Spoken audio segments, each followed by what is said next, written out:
Sebenarnya kalau saya perhatikan dari teman-teman Muslim itu yang senantiasa bertanya kepada kami orang Kristen itu hanya ada 3 pertanyaan pokok. Menurut saya hanya ada 3 pertanyaan pokok. Yang pertama adalah ketuhanan Yesus, yang kedua adalah kematian Yesus, dan yang ketiga adalah apa? Hukum Taurat. Gitu. Bagi saya keduanya itu sering didiskus gitu loh. Jadi saya sudah tahu sisi-sisi dari Muslim apa, sementara dari sisi-sisi Kristen itu apa. Nah, saya belum pernah diskus dengan Bang Suma tentang hukum Taurat ini, karena menurut saya ada data-data tertentu yang di dalam Injil itu yang menunjukkan kepada saya apakah benar Yesus itu mewajibkan pengikutnya melakukan hukum Taurat. Itu sebenarnya intinya tadi saya masuk. Intinya Iya, itu tadi Bang, Matius 5 nomor 19 Bang. Yesus menyebutkan ada 2 golongan. Anda harus paham Bang, Yesus itu betul. adalah seorang praktisi hukum Taurat. Nah, hukum Taurat ini Bang, ajarannya ini nggak harus diajarkan kepada seluruh bangsa. Benar dikatakan Bang Zuma tadi, ajaran orang Yahudi itu bukan ajaran syiar seperti kita Bang. Nah, ya itu, seperti Islam dan Kristen. Betul. Makanya Yesus menegaskan kepada murid-muridnya, Matius 10 nomor 5 dan 6, janganlah kau menyimpang kepada bangsa lain, apalagi masuk ke kota Samaria. Misinya hanya mencari domba-domba yang hilang dari kalangan Bani Israel. Domba itu Bani Israel Bang, bukan bani-bani yang lain, bukan dari Indonesia, bukan dari Malaysia, Thailand, Amerika, Inggris dan lain sebagainya. Domba itu hanya dikhususkan kepada Bani Israel. Kita nggak boleh mengakuinya Bang. Enggak. Sebenarnya ada Makanya data-data. bukan agama syiar itu. Betul. Makanya Torah itu bukan ajaran syiar, bukan untuk seluruh bangsa. Betul. Cuma tadi itu yang tadi Bang Erik sampaikan, Fredrik ya, sorry. Sampaikan itu sebenarnya ada jawabannya di dalam Injil. Saya menemukan. Di mana Bang jawabannya? Nanti. Ya, maksud saya mungkin nanti. Saya ingin sebenarnya jujur dari Bang Juma dulu, saya ingin melihat data-data yang saya sampaikan ini menurut Bang Juma benar. Gitu. Kalau ada Bang Juma sebentar aja. Sorry, Bang Juma, mati lampu tiba-tiba. Ya. lanjut. Ya, Bang Juma, saya mau kembali lagi tadi yang saya ingin tanyakan, karena di dalam hukum Taurat ini saya belum pernah berdiskusi dengan Bang Juma. Ada data-data di dalam Injil itu yang menurut saya muncul satu pertanyaan gitu loh, Bang Juma. Iya, silakan. Saya ingin menanyakan, menurut Bang Juma, apakah Yesus itu mewajibkan pengikutnya itu melakukan hukum Taurat? Dari awal itu dulu ya mungkin. Wajib ya. Baik. Sekarang saya ingin menceritakan sedikit saja dulu. Silakan. Sejarah hukum Tauratnya ini ya. Sejarah hukum Taurat dulu. Kita berawal dari situ dulu. Saya ingin mau startnya tuh dari situ ya. Allah menyampaikan hukum Taurat itu kepada Nabi Musa di Gunung Sinai, betul ya? Kemudian dari Musa menyampaikan hukum Taurat ini kepada bangsa Israel untuk dilakukan ketetapan dan perintah-perintahnya turun temurun gitu ya. Nah, lalu kita lihat sejarah pada tahun 70 Masehi terjadi peristiwa besar di tanah bangsa Israel itu, di mana bangsa Romawi itu di bawah pemerintahan pimpinan Jenderal Titus melakukan penghancuran terhadap Yerusalem, termasuk bait suci, dan penyerangan kepada bangsa Israel, sehingga bangsa Israel ini lenyap. Itu dulu. Dari situ kita melihat fakta sejarah ini. Lalu muncul pertanyaan saya, apakah hukum Taurat ini masih perlu diberlakukan? Dan apakah bangsa Israel ini bisa melakukannya dengan sempurna saat ini? Sementara bait suci itu sudah tidak ada. Maka bagi saya adalah hukum Taurat ini sudah selesai dengan sendirinya. Ya, jadi dari sini saya berpikiran seperti itu. Karena apa? Mohon maaf. Kalaupun saat ini bangsa Israel itu bisa melakukan hukum Taurat, itu tidak sempurna. Karena apa? Tidak ada bait Allah. Ya, saya mau memastikan bahwa saat ini ketika bangsa Israel itu melakukan hukum Taurat saat ini, itu tidak akan sempurna. karena tidak ada bait Allah. Nah, itu mungkin dari sana dulu Bang Cuma saya melihat bahwa oh, ternyata ada fakta-fakta sejarah ini yang coba kita perlu discuss lah. Mungkin dengan Bang Cuma mungkin seperti itu. Itu awalnya dari saya Bang Cuma. Baik. Makasih ya saudara. Ini saudara dari Nasrani ya? Iya, betul. Oke. Kristen. Jadi kalau berbicara terkait dengan hukum Torah, maka tentu sebagai Muslim pegangan kami itu adalah Al-Quranul Karim. Ketika berbicara mengenai Taurat, bukan berbicara mengenai Bible. Di dalam Al-Quranul Karim, Allah Subhanahu wa taala menjelaskan kepada baginda Rasulullah Muhammad sallallahu alaihi wasallam bahwa ketika kedatangan Nabi Isa alaihissalam, Nabi Isa alaihissalam tidak menemukan lagi kitab Taurat. Nabi Isa alaihissalam tidak lagi menemukan adanya ketetapan hukum-hukum, ketentuan, aturan main Tuhan kepada Bani Israel ini sebagai satu cakupan yang sempurna dari Nabi Musa alaihissalam. Maka datangnya Nabi Isa menurut Al-Quran diterangkan dalam Al-Quran surah Ali Imran ayat 50. Bismillahirrahmanirrahim. Wa musaddiqan lima baina yadayya minat Torah wa li uhilla lakum ba'dalladzi hurrima alaikum. Jadi Nabi Isa alaihissalam betul membenarkan hukum Taurat sama seperti Nabi Muhammad membenarkan hukum Taurat, akan tetapi Nabi Isa alaihissalam datang menghalalkan bagi kalian Bani Israel sebagian yang telah diharamkan untuk kalian. Apakah Al-Quran mengada-ngada? Tentu tidak. Apa buktinya? Hari Sabat Yesus metik gandum. Padahal Keluaran 31 nomor 14, siapa yang melakukan aktivitas di luar daripada mengkuduskan hari Sabat, maka bunuhlah dia, karena dia telah membatalkan kesucian hari Sabatku. Nah, Yesus melakukan memetik gandum, mengobati orang pada hari Sabat. Ternyata Al-Quran betul. Wali uhillalakum, aku datang menghalalkan, membebaskan kalian ba'dallati hurrima alaikum, sebagian dari apa yang tadinya diharamkan untuk kau tinggalkan. Tuh, jelas tuh Al-Quran mengatakan itu. Artinya, ketika saudara bertanya tentang Torah kepada kami umat Islam, cakupan Torah yang datang pada masa Nabi Musa, pada masa Nabi Isa alaihissalam, jangankan pada masanya, sebelum Nabi Musa alaihissalam meninggal dunia pun, Nabi Musa mengatakan di dalam Al-Quranul Karim bahwasanya wa iz qala Musa liqaumihi ya qaumi lima tu'zunani wa qad ta'lamuna anni rasulullahi ilaikum. Apa kata Nabi Musa dalam Al-Quran?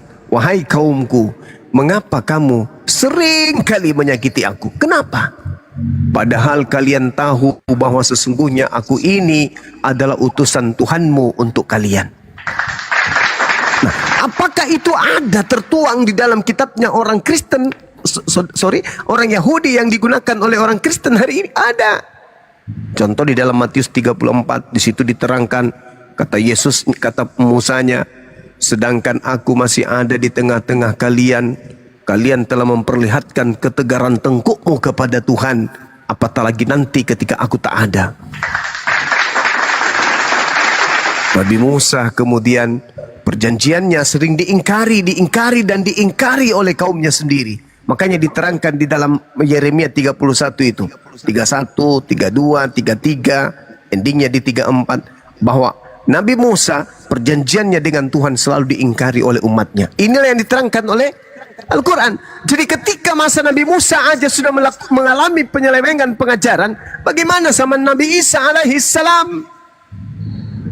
Bagaimana setelah Nabi Isa alaihissalam? Maka tidaklah mungkin Torah itu masih bisa kita buktikan kebenarannya. Kalau kita melihat dari keseluruhan, maka mungkin masih ada yang menjaga tradisi Torah itu. Masih ada. Tetapi dasar pijakannya apa? Dari mana mereka tahu tangga sanadnya itu benar? Nah, maka Al-Quran datang kemudian menyatakan diri, وَمَنْ أَزْلَمُ مِمَّنِ افْتَرَى عَلَى اللَّهِ الْكَذِبَ وَهُوَ يُدْعَى إِلَى الْإِسْلَامِ وَاللَّهُ لَا يَهْدِي الْقَوْمَ الظَّالِمِينَ. Kita ingin berpegang teguh kepada Torah, tapi kita nggak tahu mana kitabnya. Kita ingin berpegang teguh kepada Injil kerajaan Allah yang diajarkan oleh Yesus, tapi kita tidak tahu mana kitabnya, mana ketentuan itu, mana hukum-hukum itu. Maka satu-satunya pegangan kita tak lain dan tak bukan adalah Al-Quran. Saya kira begitu, saudara. Silakan. Ya, persis apa yang saya duga tadi, persis sama dengan yang disampaikan Bang Cuma. Persis sama. Kembali saya mau masuk lagi meneruskan cerita saya tadi yang di awal. Saya mau kembali masuk ke dalam Injil tentang Yesus, ya. Jadi Yesus itu dengan pasti itu mengetahui, ya, akan terjadinya peristiwa lenyapnya bangsa Israel ini, di mana dapat dilihat dalam Matius 24 ayat 1. Sesudah itu Yesus keluar dari bait Allah, lalu pergi, maka datanglah murid-muridnya dan menunjuk bangunan bait Allah itu. Lalu Yesus berkata, sesungguhnya tidak ada satu batu pun di sini yang akan dibiarkan terletak di atas batu yang lain. Semuanya akan, dalam pikiran saya seperti itu, bahwa ketika ini ada peristiwa seperti itu, lalu Yesus tahu, kemudian Yesus ini mengantisipasinya bagaimana? Nah, saya menemukan datanya lagi di dalam Matius 5 ayat 17. Jangan kamu menyangka aku datang untuk meniadakan hukum Taurat, melainkan menggenapinya. Sesungguhnya selama belum lenyap langit dan bumi ini, satu iota atau titik pun tidak akan ditiadakan sebelum semuanya terjadi. Bagi saya, langit dan bumi bangsa Israel itu telah lenyap karena kejadian itu yang saya sampaikan tadi di awal. Maka sejak peristiwa itu selesailah hukum Taurat. Itu pikiran saya, itu pendapat saya. Begitu Bang Cuma. Ya, Iya. mungkin ya. Oke. Satu hal yang menarik ketika saudara kita membawa Matius 24. Ada masa di mana Yesus kemudian marah besar kepada Bani Israel. Jadi Yesus itu tidak mulu-mulu dia itu menghindar, sembunyi, kemudian selalu mengucilkan diri. Yesus ada masa di mana dia juga marah, sampai dia obrak-abrik kemudian meja penjual-penjual yang ada di bait suci itu. Yesus tampil kemudian di tengah-tengah orang Farisi. Semua orang-orang yang ada di Aule, orang-orang yang ada kemudian Yerusalem pada masa itu. Maka berkatalah Yesus kepada orang banyak dan kepada murid-muridnya. Yesus marah. Apa kata Yesusnya? Dalam Matius 23.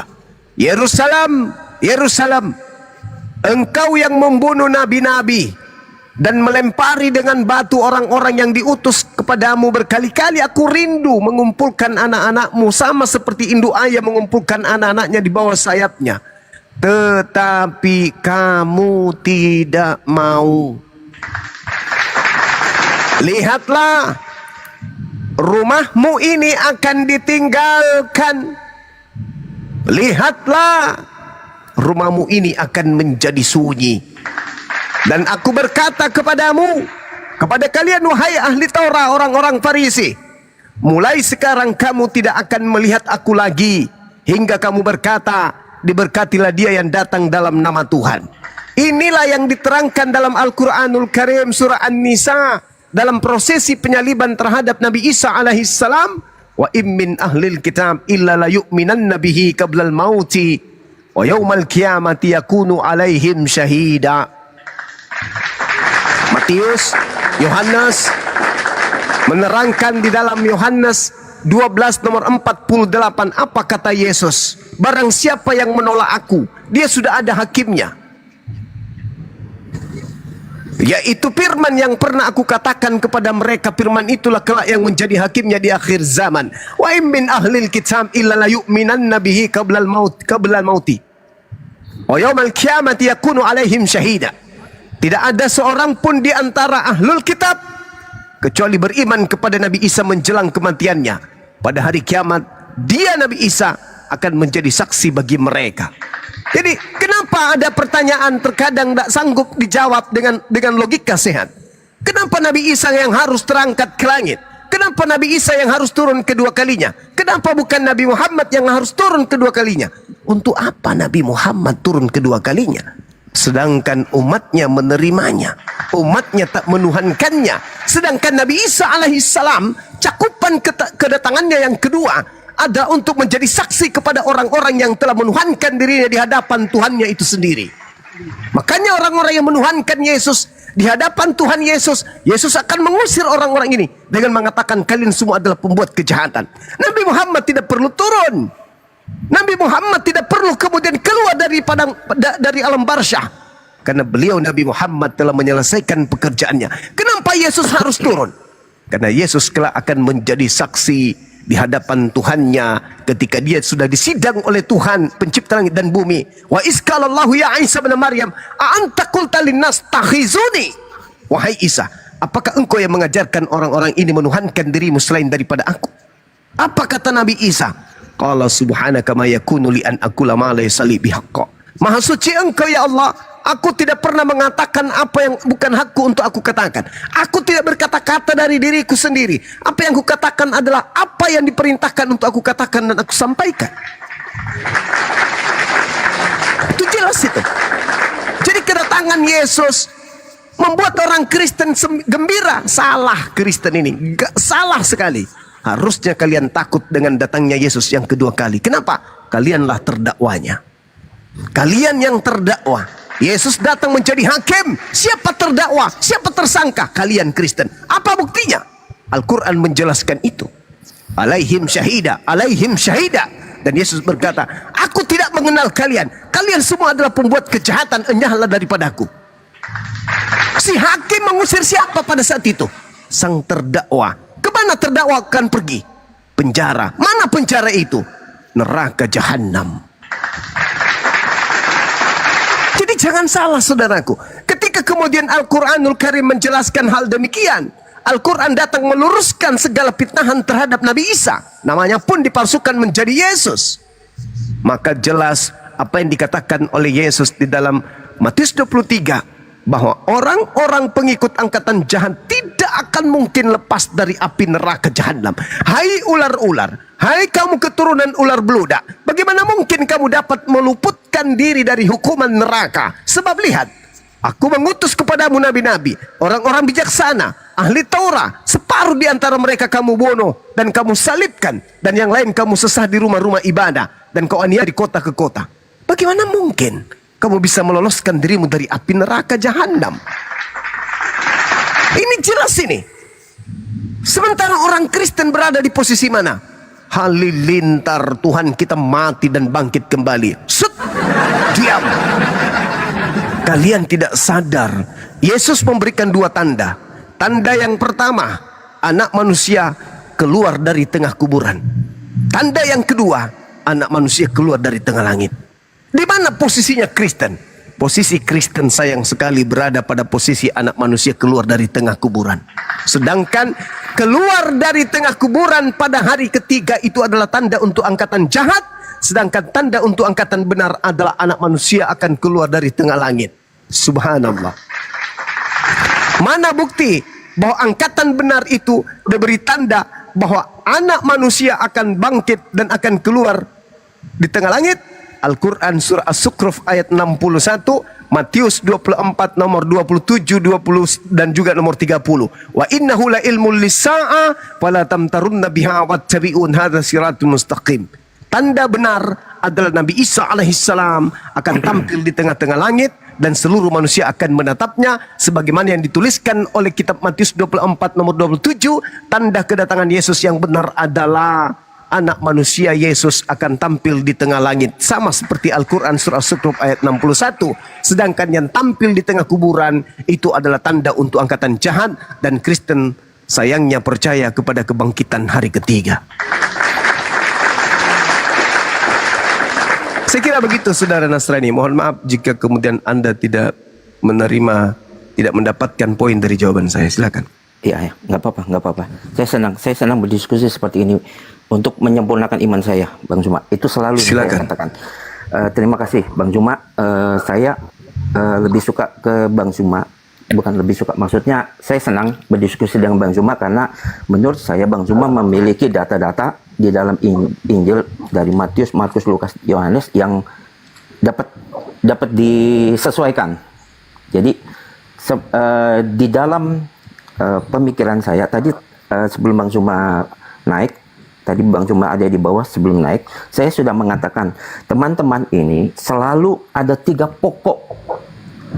Saya selama ini mengikutin ya, bahkan mulai dari dulu jauh sebelum saat ini, ada 3 pokok saja yang selalu ingin didiskusi, baik dari Muslim ke Kristen.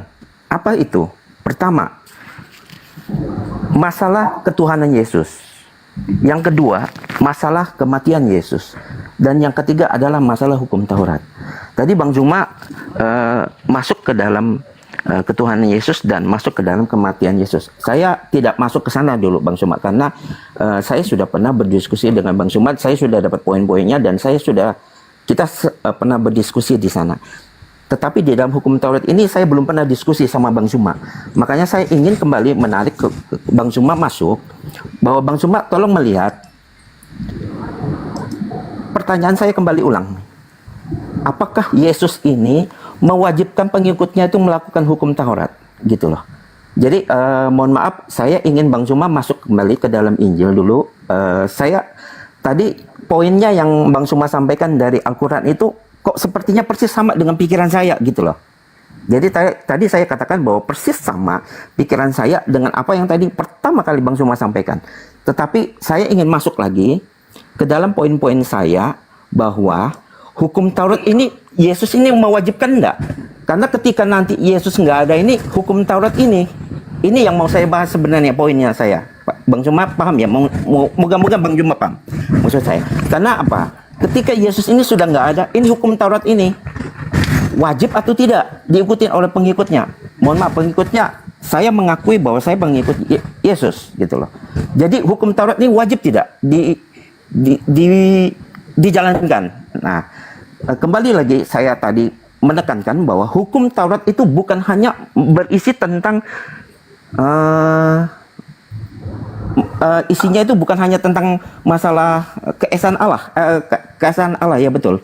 Tetapi banyak sekali gitu loh. Termasuk tadi sebelum Bang Zuma turun, Bang Zuma menyebutkan banyak sekali hukum Taurat yang ada di dalam isinya itu. Itu yang sebenarnya yang ingin saya diskusikan sebenarnya Bang Zuma. Nah, saya mau kembali lagi supaya sebenarnya sih saya mau simpel saja dengan hukum Taurat ini, karena dari awal saya ingin menarik Bang Zuma supaya mari, apakah data-data yang saya sampaikan ini Bang Zuma setuju atau tidak seperti itu. Nah, saya ingin kembali melihat runutannya dari tadi sampai sekarang ya. Ketika kita masuk lagi kembali ke dalam Injil, sekarang kita lihat di dalam kehidupan Yesus bersama bangsa Israel, kurang taat apa para ahli-ahli Taurat itu dalam menjalankan semua ketetapan dan perintah hukum Taurat? Kurang apa lagi ya? Saya menemukan itu namanya aja ahli Taurat, berarti dia pasti menjalankan semuanya tanpa pengecualian. Oleh karena itu mereka disebut ahli Taurat gitu loh. Namun apa yang terjadi? Yesus tetap mengecam mereka loh sebagai keturunan ular beludak. Wah, itu yang membuat saya kaget. Orang seahli Taurat itu pasti menjalankan itu ketetapan itu detail sekali kan. Tapi Yesus tetap mengecam mereka sebagai keturunan ular beludak. Seharusnya mereka itu mendapatkan keistimewaan, tapi nyatanya kan tidak seperti itu, berbeda. Kemudian begitu pula sebaliknya, Yesus itu dituduh melanggar hukum Taurat oleh ahli-ahli Taurat. Tetapi Yesus tidak pernah meminta maaf atau melakukan perbaikan. Seperti yang tadi Bang Zuma katakan, waktu hari Sabat melakukan perbuatan-perbuatan yang dilarang sebenarnya menurut mereka. Itu kan sebenarnya contoh-contoh bahwa Yesus sendiri pun halo? Lanjut. Ya. Yesus sendiri pun dituduh melanggar hukum Taurat oleh ahli-ahli Taurat itu. Tetapi Yesus tidak pernah minta maaf atau melakukan perbaikan akan hal itu. Ini menunjukkan bahwa apa? Hukum Taurat itu sudah bukan lagi masuk ke dalam aspek agama, tetapi sudah masuk ke aspek yang lain, yaitu aspek sosial. Sehingga kondisinya seperti itu, hukum Taurat itu sudah tidak wajib untuk dipertahankan. Itu pandangan saya, itu pemikiran saya gitu loh. Artinya apa? Ini hukum Taurat ini sudah bukan lagi aspek agama, tapi aspek sosial yang banyak muncul di sana. Ya, demikian Bang Suma. Saya mau pelan-pelan satu poin apa yang ada di pikiran saya, satu poin ingin saya keluarkan supaya kita enak berdiskusi, enggak sekaligus gitu loh. Demikian Bang Suma. Baik. Yesus menerangkan di dalam Matius 23 yang saudara bawa tadi.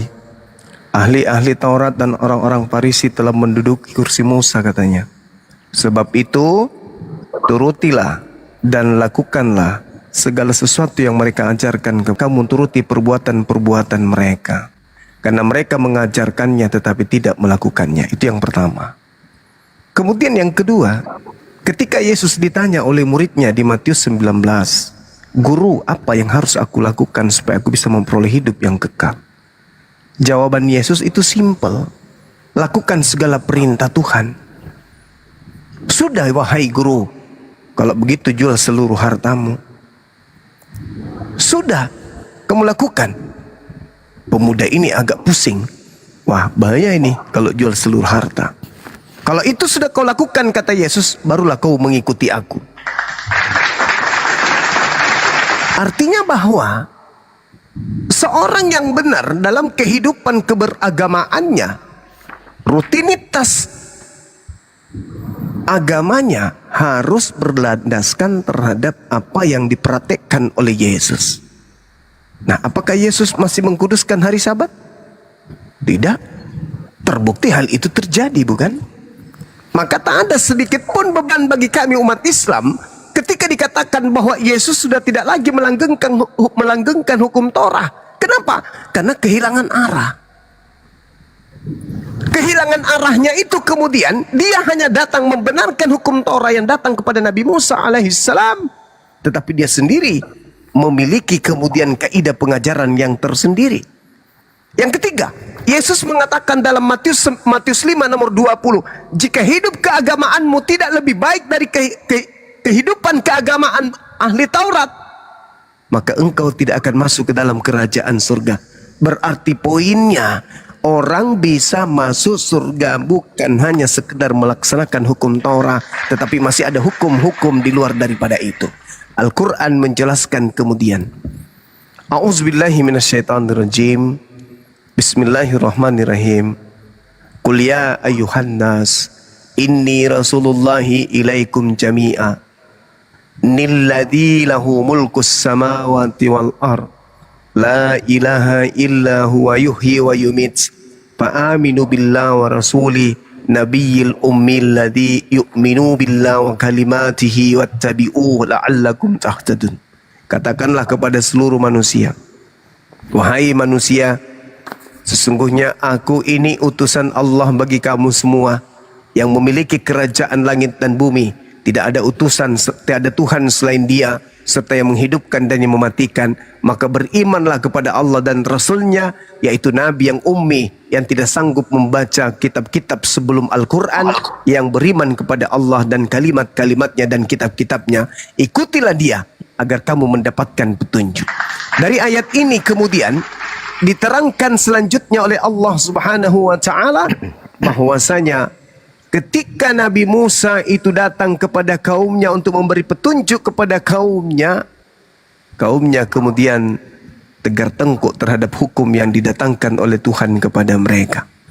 Nah, saya kira begitu saudaraku, bahwasanya Yesus sendiri mengatakan jika hidup keagamaanmu tidak lebih baik dari keagamaan ahli Taurat, maka engkau tidak akan masuk ke dalam kerajaan surga. Berarti Yesus mempersyaratkan dua poin. Yang pertama, untuk masuk surga harus memiliki agama. Yang kedua, agama itu harus lebih sempurna daripada agama ahli Taurat.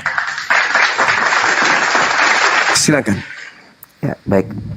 Terima kasih Bang Juma. Sama-sama. Saya senang. Tadi poin-poinnya kita sudah hampir sama. Cuma ini yang menurut saya penting ya. tadi ada juga dari Bang Fetrik ya, siapa tuh, menanyakan dalam Matius 8 ayat 5. Saya ingin menjawab pertanyaan yang disampaikan ya. Mari kita lihat peristiwa dalam Matius 8 ayat 5 ya.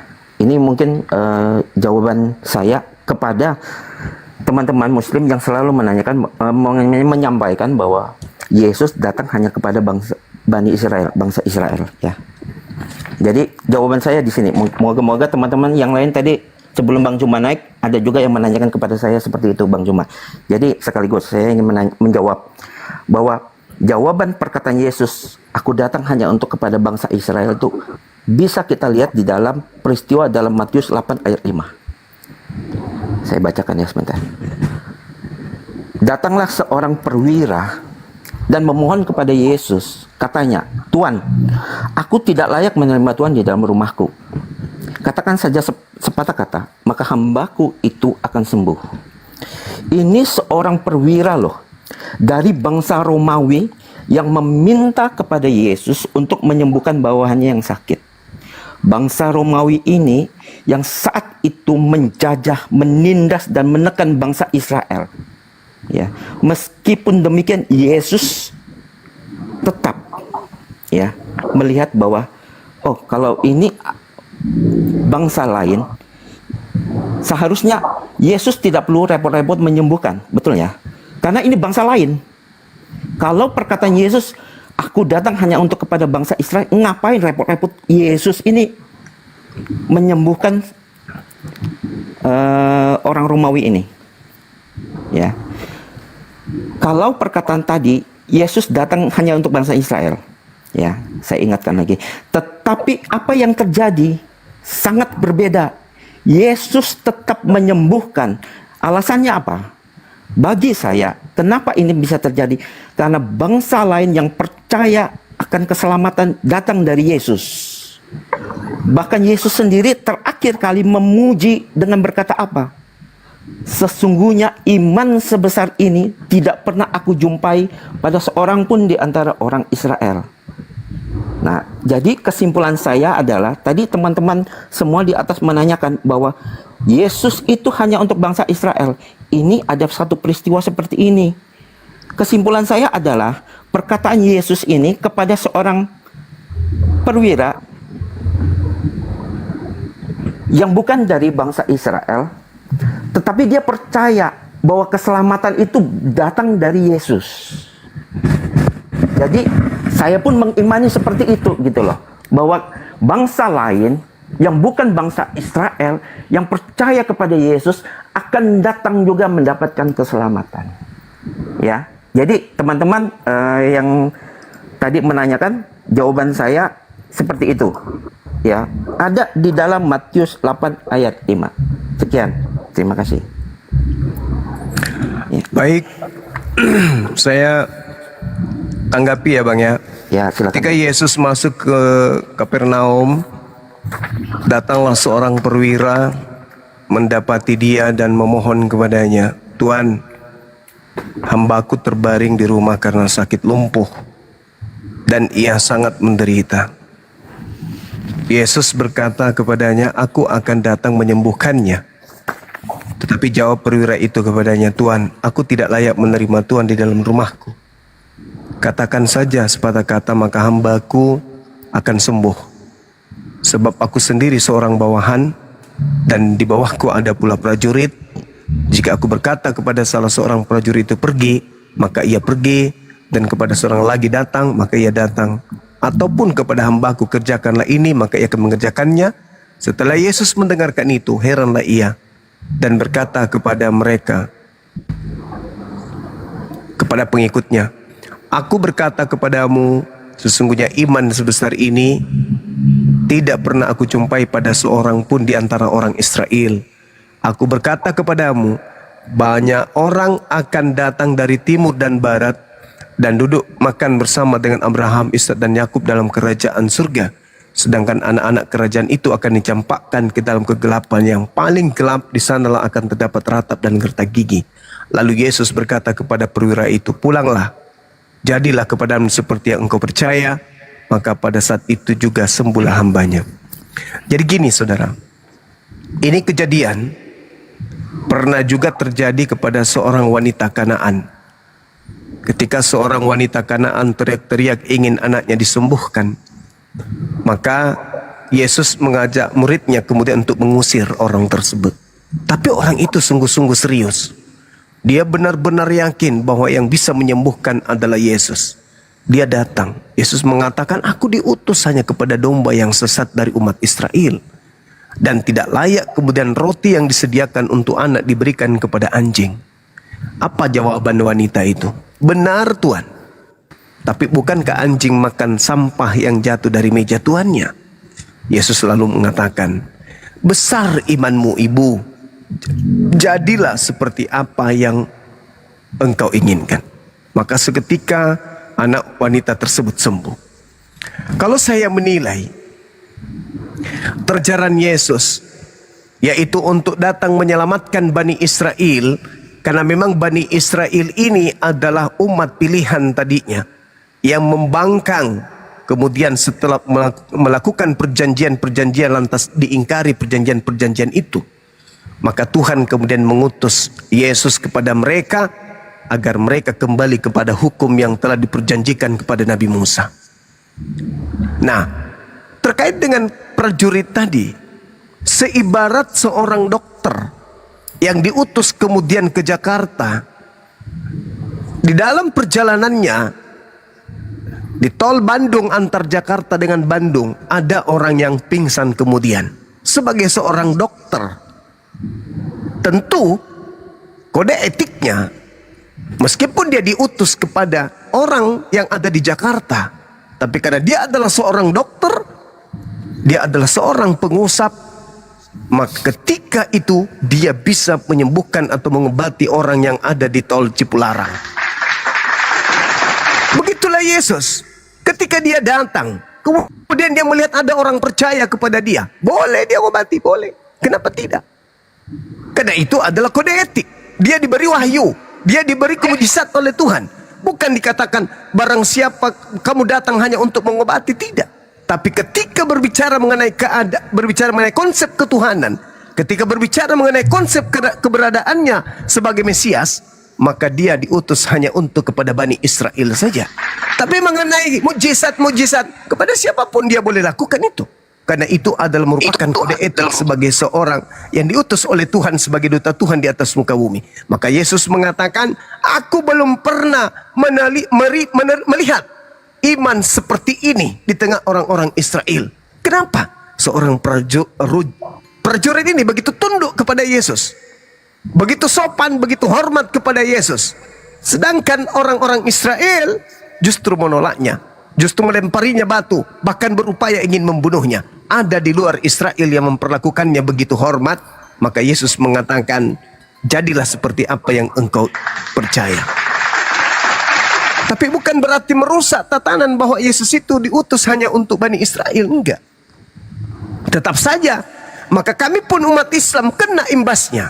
Ketika Yesus mengatakan hidup kekal itu adalah mereka mengenal engkau satu-satunya Tuhan yang benar dan mengenal Yesus yang engkau utus. Kami pun umat Islam mengenal Yesus sebagai utusan Tuhan.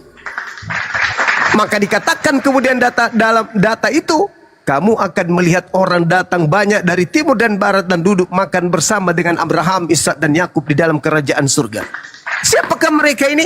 Mereka yang beriman kepada kitab-kitab, mereka yang beriman kepada para nabi, mereka yang beriman kepada para malaikat, mereka yang beriman kepada hari kiamat, mereka yang beriman kepada Allah sebagai satu-satunya Tuhan. Tak ada gangguan di situ. Tapi yang menjadi permasalahan hari ini adalah ketika kemudian nubuatan yang ada dalam diri Yesus, dalam pengajaran Yesus itu sudah tergenapi. Tetapi kemudian kita tidak mengikuti nubuat itu. Apa nubuatnya? Wa iskala Isa bin Maryam, ya Bani Israel, inni rasulullahi ilaikum musaddiqan lima baina yaday minat Torah, wa mubashiran bi rasuli ya'ti min ba'di ismuhu Ahmad. Falamma ja'ahum bil bayyinati qalu hadza sihrun mubin. Nabi Isa alaihissalam mengatakan, aku datang sebagai rasul utusan Tuhan kepada Bani Israel, lalu ku membenarkan kitab yang diwahyukan sebelumku yaitu Torah, dan membenarkan akan datangnya seorang yang membawa kabar gembira bernama Nabi Muhammad SAW. Tetapi ketika utusan itu datang, mereka Bani Israel hanya mengatakan ini adalah sihir yang nyata. Nah, itu nubuat. Apakah ada hal itu dituangkan kemudian di dalam kitabnya orang Kristen? Ada. Aku memang harus pergi. Sebab jikalau aku tidak pergi, roh kebenaran itu tidak akan datang. Namun apabila ia datang, dia tidak berkata-kata dari dirinya sendiri, melainkan apa yang didengarkan itulah yang dikatakannya. Dan ketika ia datang, dia akan bercerita, dia akan mengatakan, dia akan memberitakan hal-hal yang akan datang. Dan dia akan memuliakan aku. Dia akan datang mengajarkan segala hukum-hukum. Dia akan mengajarkan segala keadilan dan penginsapan akan dunia.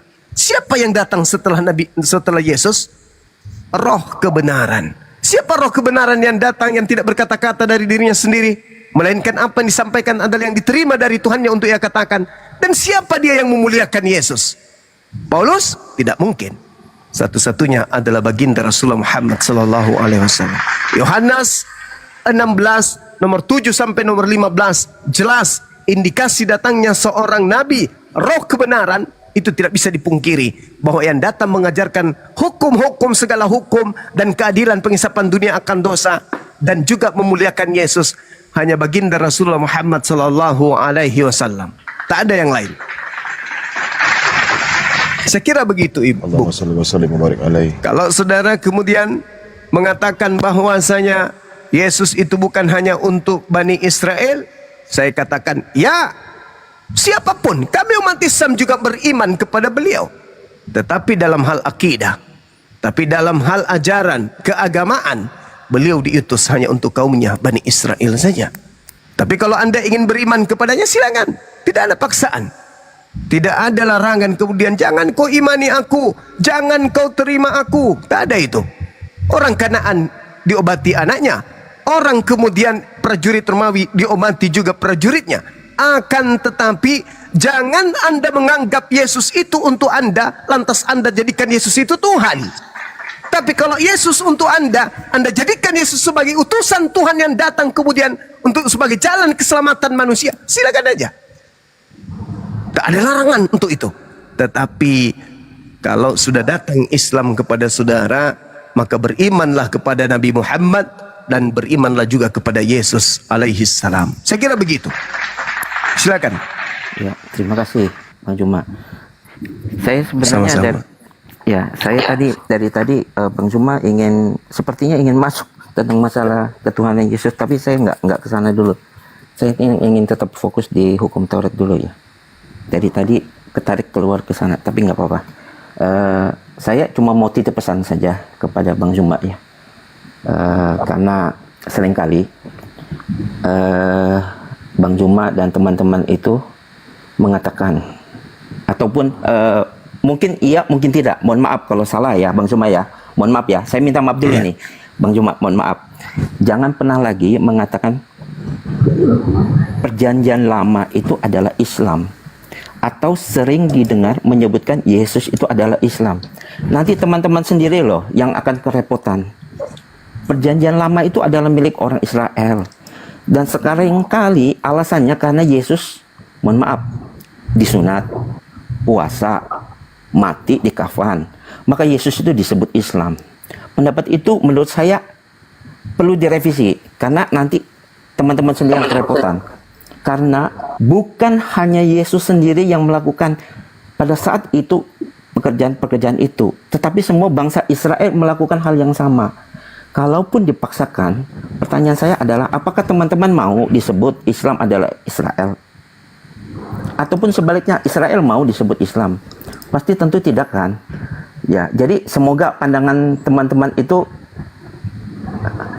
ketika saya ngomong ini, saya cuma minta tolong direvisi karena nanti teman-teman sendiri yang kerepotan. Ya, itu titip pesan saya saja kepada Bang Juma dan teman-teman yang mendengarkannya, karena kok nggak pas gitu loh, seperti itu. Oke, Bang Juma, saya masih banyak data, cuma dari tadi Bang Juma sudah ending, mungkin saya menyudahi dulu Bang Juma. Oke.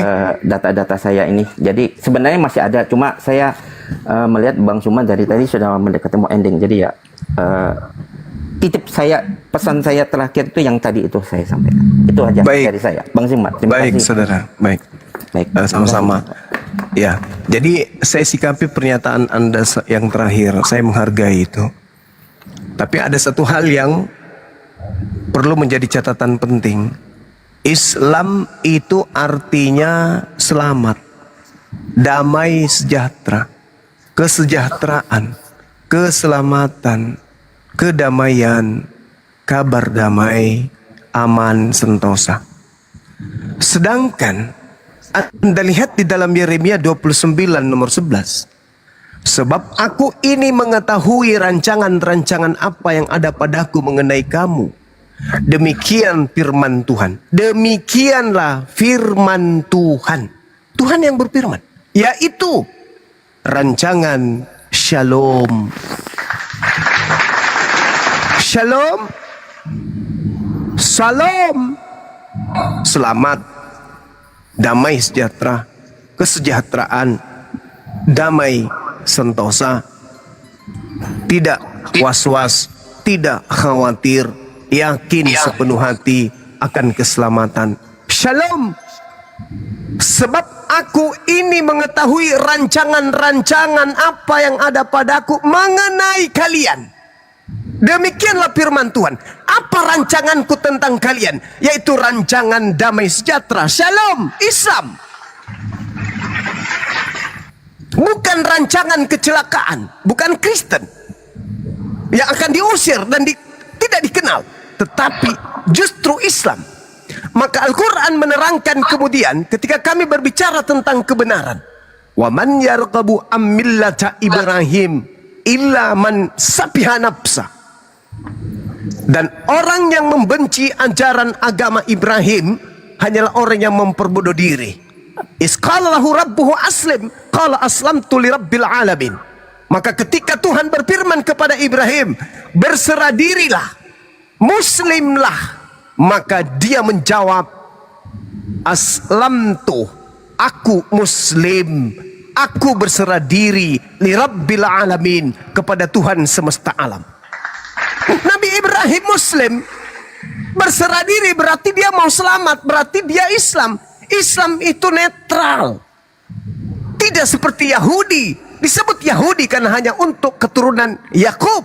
Disebut Nasrani karena hanya agama dari kota Nazaret, pengikut Nabi Isa alaihissalam. Sedangkan Islam tidak mengenal suku, bangsa, bahasa, warna kulit, geografis dan seterusnya. Iskallahu rabbuhu aslim, aslim, Islam, qala aslamtu li rabbil alamin. Aku berserah diri. Siapa yang berserah diri kepada Tuhan, maka dia selamat. Siapa yang selamat? Islam. Wa wasabiha Ibrahim banihi wa Yaqub, ya baniya inna Allah astafa lakumuddin fala tamutunna illa wa antum muslimun.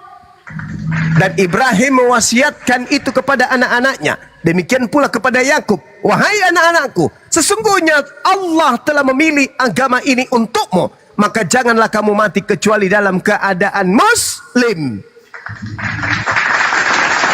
Am kuntum syuhada iz hadara Yaqubal maut iz qala li banihi ma ta'buduna min ba'di qalu na'budu ilahaka wa ilaha abaika Ibrahim wa Ismail wa Ishaqa ilaha wahida wa nahnu lahu muslim.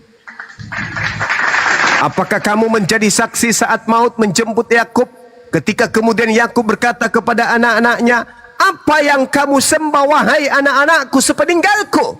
Anak-anaknya kemudian menjawab, kami akan menyembah Tuhanmu wahai ayahku, Tuhan nenek moyangmu, yaitu Tuhannya Nabi Ibrahim, Nabi Ismail, Nabi Ishak, yaitu Tuhan yang Maha Esa, dan kami semua anak-anakmu berserah diri kepadanya. Muslim. Muslim. Qulu amanna billahi wa ma unzila ilaina wa ma unzila ila Ibrahim wa Ismail wa Ishaq wa Yaqub wal asbat wa ma utiya Musa wa Isa wa ma utiya an-nabiyyuna min rabbihim la nufarriqu baina ahadin minhum wa nahnu lahu muslim. Katakanlah kami beriman kepada Allah dan apa yang diturunkan kepada kami dan apa yang diturunkan kepada Ibrahim, Ismail, Isa, Yakub dan cucunya, dan apa yang diturunkan kepada Musa dan Isa, serta apa yang diberikan kepada nabi-nabi dan Tuhan dari Tuhan mereka. Kami tidak membeda-bedakan seorang pun di antara mereka, dan kami semua berserah diri kepadanya. Muslim. Bahkan Ibrani 5 nomor 7, Yesus disebut sebagai orang soleh. Muslim. Bahkan Yesus di dalam Yohanes 14 nomor 16 nomor 26, aku tinggalkan damai sejahtera, aku tinggalkan Islam. Damai sejahteraku, Islamku, shalom untukmu. Berarti para nabi sudah mengajarkan Islam. Dan Yesus tidak pernah mengajarkan Kristen. Yesus mengajarkan berserah diri hanya kepada Allah. Apa buktinya? Anda boleh baca Yohanes 14 nomor 31. Dunia harus tahu. Artinya apa? Orang Indonesia harus tahu, orang Cina harus tahu, orang Jepang harus tahu, orang Belanda harus tahu, di luar Yahudi harus tahu, seluruh dunia harus tahu. Dunia harus tahu, kata Yesus, bahwa aku Yesus senantiasa melakukan segala apa yang diperintahkan Tuhanku untuk aku kerjakan. Subhanallah. Yesus seorang Muslim, berserah diri. Jadi kami umat Islam tidak akan pernah gengsi mengatakan bahwasanya apakah para nabi mengajarkan Islam? Ya, karena Islam itu adalah damai sejahtera. Apakah nabi mengajarkan damai sejahtera? Apakah nabi mengajarkan keselamatan? Ya. Nabi Ibrahim mengajarkan keselamatan, Nabi Musa mengajarkan keselamatan, Nabi Daud mengajarkan keselamatan, Nabi Salomo mengajarkan keselamatan, Nabi Musa, Nabi Isa, Nabi Yesus, seluruh nabi mengajarkan keselamatan. Dengan kata lain, seluruh nabi mengajarkan dinul Islam. Tapi ada tapinya. Kata Yesus dalam Yohanes 16 nomor 12, masih banyak yang ingin aku ajarkan kepadamu, tetapi kamu belum sanggup untuk menanggungnya. Tetapi ketika ia datang, yaitu seorang penolong lain, dialah yang akan mengajarkan segala sesuatunya tentang hukum, tentang keadilan, tentang pengisapan dunia akan dosa. Berarti ajaran Islam yang ada pada Yesus belum sempurna. Ajaran Islam, ajaran selamat, ajaran damai sejahtera yang ada pada Nabi Musa belum sempurna. Maka dikatakan, Al-yauma akmaltu lakum dinakum. Pada hari ini telah kusempurnakan agamamu dan aku ridha Islam itu sebagai pegangan hidupmu. Wa atasimu bihablillahi jami'a wa la tafarraqu wazkuru ni'matullahi ilaikum, dan seterusnya. Artinya bahwa ada perintah di ujung perintah Allah, berpegang teguhlah kalian kepada tali agama Allah, Islam. Aku tinggalkan damai sejahtera. Aku tinggalkan Kristen? No, aku tinggalkan shalom. Ma makna shalom fi lugatil Arabiyah? Islam salama. Maka Yesus dan para nabi meninggalkan Islam, bukan Kristen. Saya kira begitu, saudara. Jadi bagi kami, ketika kami memberikan argumentasi, kami punya dalil, kami bisa mempertanggungjawabkan. Sekali lagi Yeremia 29, di sana sangat jelas dikatakan nomor 11, sebab aku ini mengetahui rancangan-rancangan apa yang ada padaku mengenai kamu. Demikianlah firman Tuhan, yaitu rancangan shalom.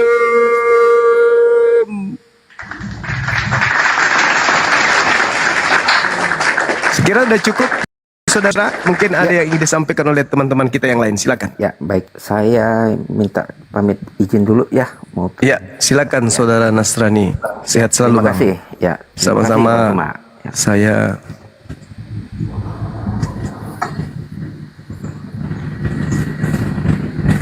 mantap. Nah, mungkin teman-teman yang lain, Bang Syukri ini gimana nih?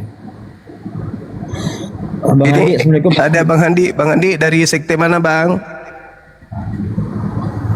Bang Andi, Assalamualaikum Bang Andi. Tiga Utara.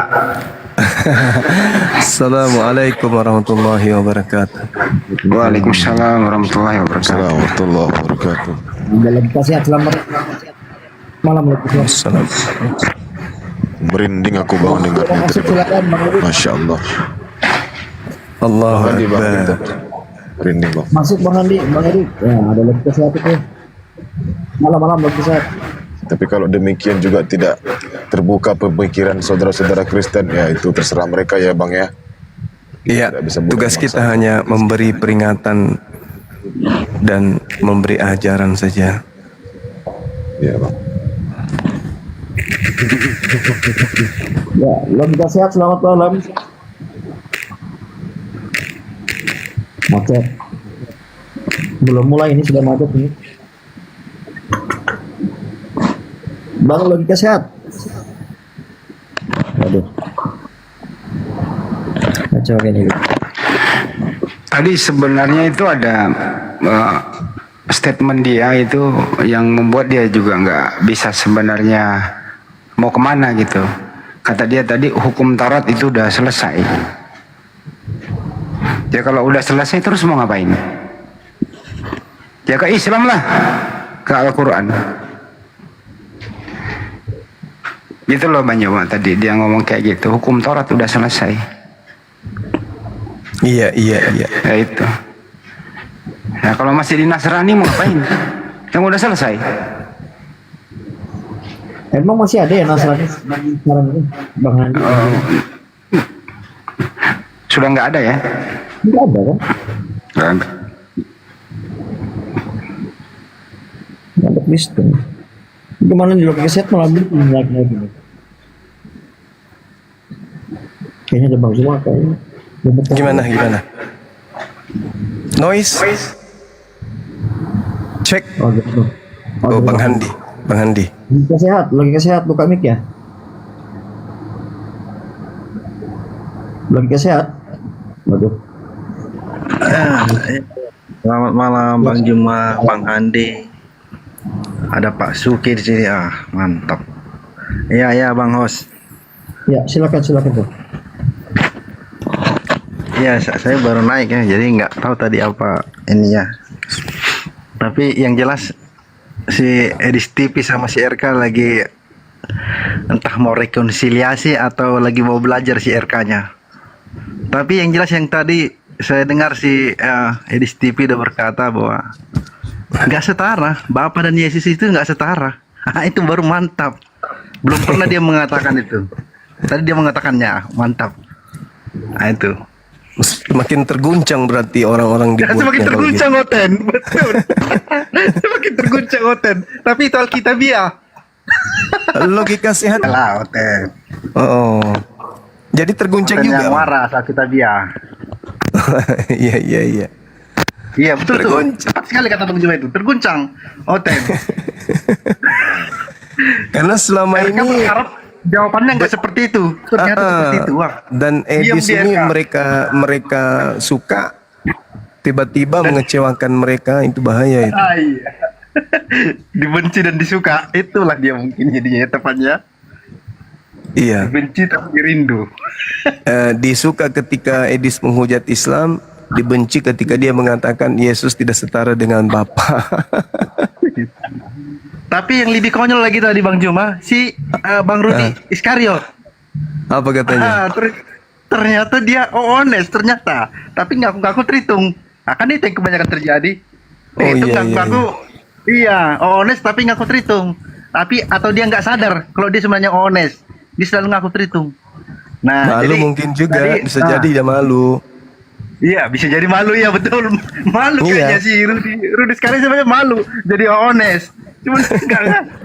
Betul, malu. Aku udah lihat tuh malu dia jadi honest. Si Stevie pintar mengenainya. Aduh, nanti Rudi sekarang nanti kamu mengadu sama si Mikana katanya kan si pala si Rudi sekarang. Ngapain pula aku mengadu sama si Mikana? Kan mbahnya honest dia. Ini Stevie pintar kali mencegat ya katanya. Provokasi aku katanya. Nah, yang paling jelasnya tadi Bang Juma, jadi masalah tentang Yesus disunatkan itu. Nah, Yesus dibawa kepada Tuhan kan gitu kan? Iya. Setelah genap berumur 8 tahun, maka Yesus dibawa kepada Tuhan untuk disunatkan kan gitu kan? Iya. Nah kan Itu yang kalau dibawa di Edis. sini kan jelas Tuhan di situ bukan Yesus maksudnya yang terakhir itu ke bapaknya maksudnya gitu. Nah Rudi Yohanes kan nggak terima, ya bukan lah. Nah, terus di Steve nanya, terus masuk sama siapa itu? Ya sama Yesus sendiri katanya ketakutan. Ada tuh honest kau. Honest berarti, ya Malu. betul. Si Rudi. Nah sekarang sama si RK sekarang mungkin entah lagi rekonsiliasi atau gimana. Tapi jadi seru. Tapi Asli, katanya seru, RK ini, RK mau berhenti gara-gara dikecam sama netizen. Manja Tapi kali. kayaknya bangkit lagi dia kayaknya didukung juga mungkin sama yang lain. Janganlah langsung ngambek gitu kan. Oh, iya, Biar iya, rame iya. kan gitu. Kalau dia Sama apa, seperti kan offline anu jadi berarti kan bang. Sama seperti Rudi berarti menjilat ludah sendiri. Aku tidak mau lagi jadi debater, tidak mau lagi. Aku mau tinggalkan dunia debat. Dia udah pamit waktu itu kan. Begitu sudah aman-aman, tidak ada lagi laporan-laporan. Muncul lagi dia berdebat.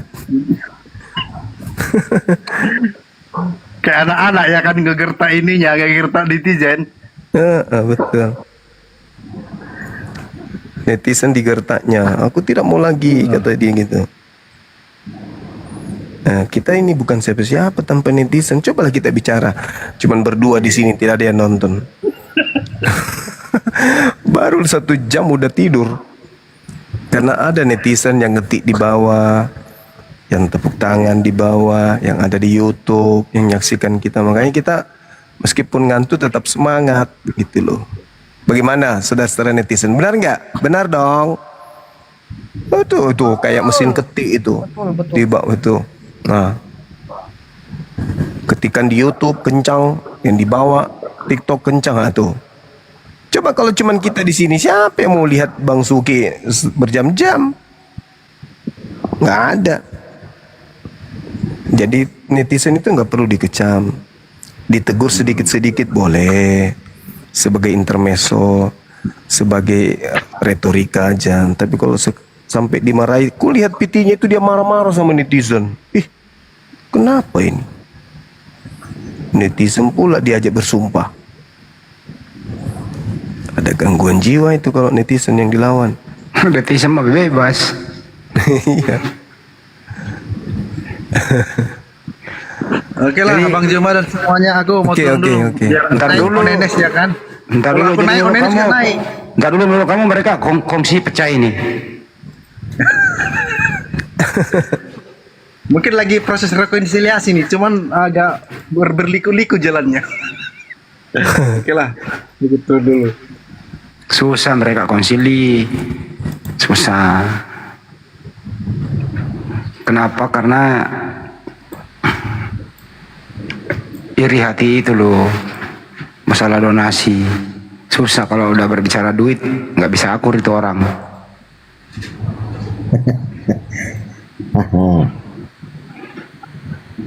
Iya ya Bang Andi. Iyalah, faktor itulah kecemburuan.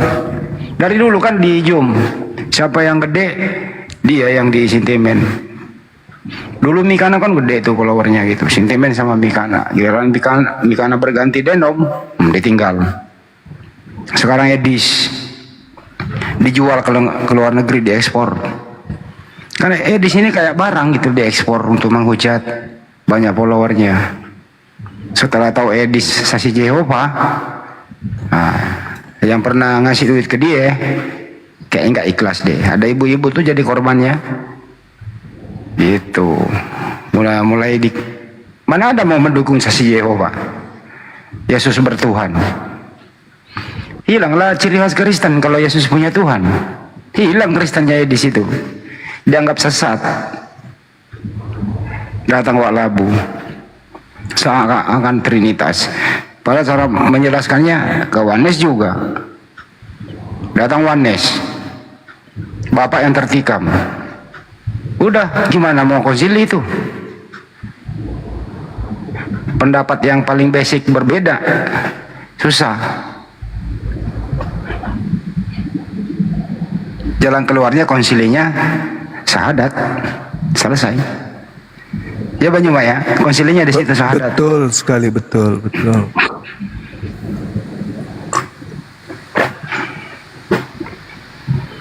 Ayo, kalau ada yang dibawa lagi naikin, host.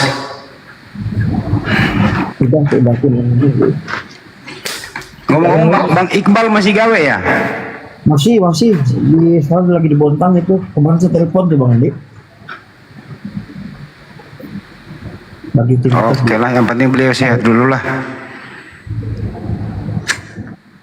ya saya tahu.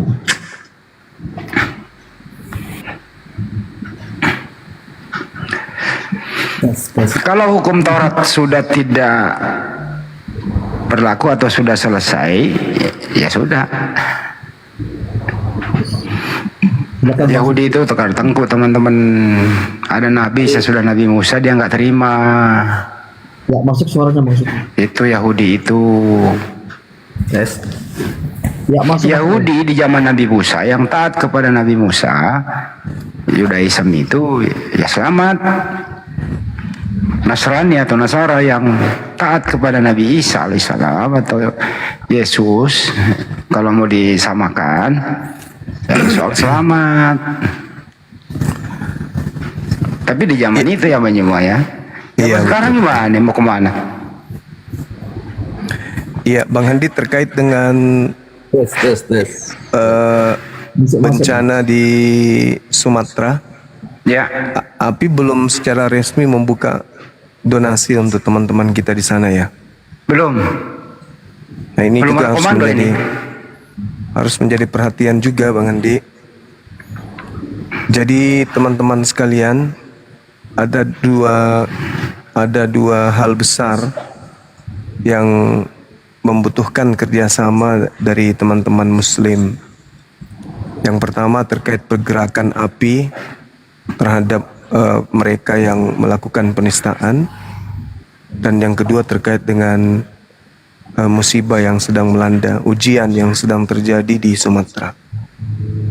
Nah ini kita mau mengedepankan siapa dulu ini? Musibah dulu harus kita utamakan ya Bang Andi ya. Kalau bisa beriringan aja nggak apa-apa. Boleh. Teman-teman boleh silakan mulai malam ini, mungkin sampai sepekan ke depan kita buka donasi untuk saudara-saudara kita. Kemudian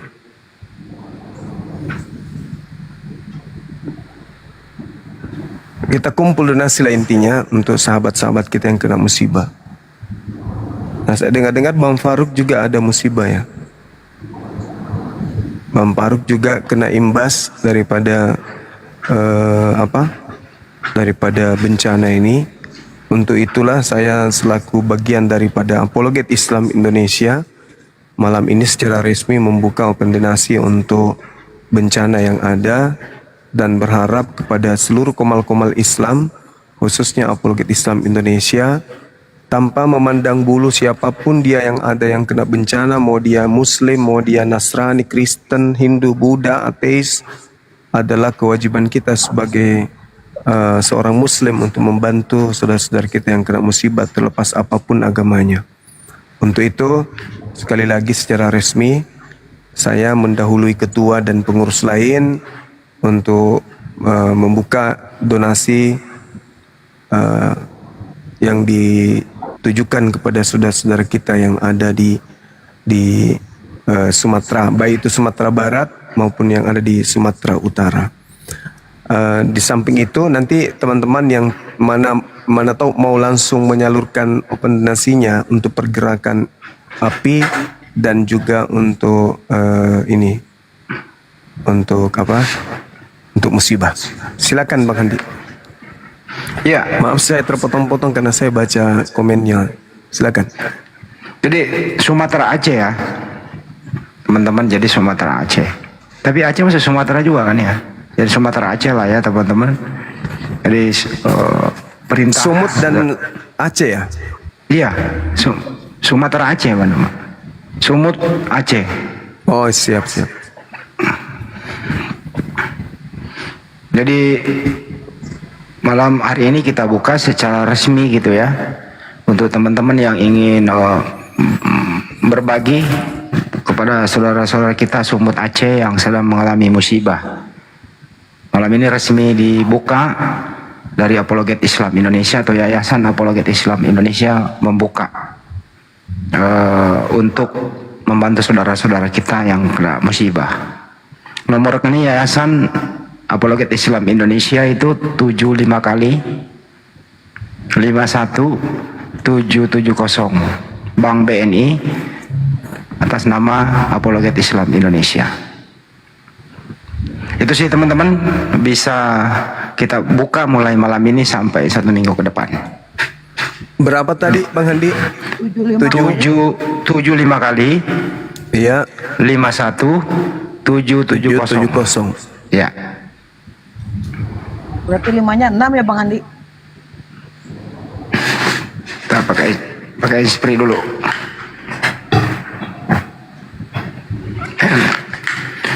Ya, 75 kali 51770. Nanti koordinasinya ke nomornya Bang Handi ya. Ya, 5 Nanti- berapa Bang Andi? 51770. Ya, silakan teman-teman sekalian. Kita lagi diuji oleh pencipta langit dan bumi dengan adanya musibah ini atau adanya ujian ini. Untuk itu mari kita saling membantu. Berapapun yang kita berikan untuk saudara-saudara kita yang ada di sana itu sangat berarti bagi mereka. Silakan berikan yang terbaik yang kita punya. Nggak mesti harus besar, yang penting kita mempersamai dan masing-masing kita bisa memberikan apa yang bisa kita berikan. Ya, Sumatera Barat, Sumatera Utara, dan juga Aceh. Silakan. Teman-teman yang ada di YouTube, silakan disalurkan melalui Apologet Islam Indonesia dengan nomor rekening yang kami sudah catatkan. Kemudian nanti untuk konfirmasi terkait dengan infaknya ini, sedekahnya, itu bisa ditembuskan ke Bang Handi supaya dengan mudah bendahara nanti kalkulasi berapa nominal yang terkumpul selama sepekan. Silakan. Nomor aku 0813 9233 7800. 0813 9233 7800. Nah, itu di bawah tuh. Uhti Dewi Musik, Barakallah Fik. Silakan teman-teman yang ada di YouTube juga. Mari kita bantu saudara-saudara kita. Ya, Kalau bisa kita upayakan malam ini bisa nggak tembus kira-kira sampai 50 Bang Andi? Diupayakan. Iya, Insya Allah bisa. saya yakin bisa teman-teman. Ini untuk saudara-saudara kita. Target kita malam ini kalau bisa. Ini sudah jam berapa sih? jam Di 10. tempat kita jam 12 kurang 18. Oke, kurasa bisa ya teman-teman. Sampai jam 3 subuh kita kumpulkan donasi untuk teman-teman kita.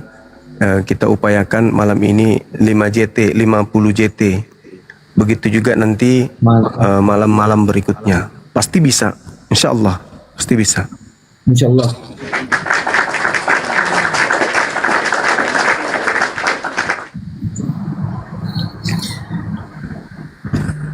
Silakan teman-teman.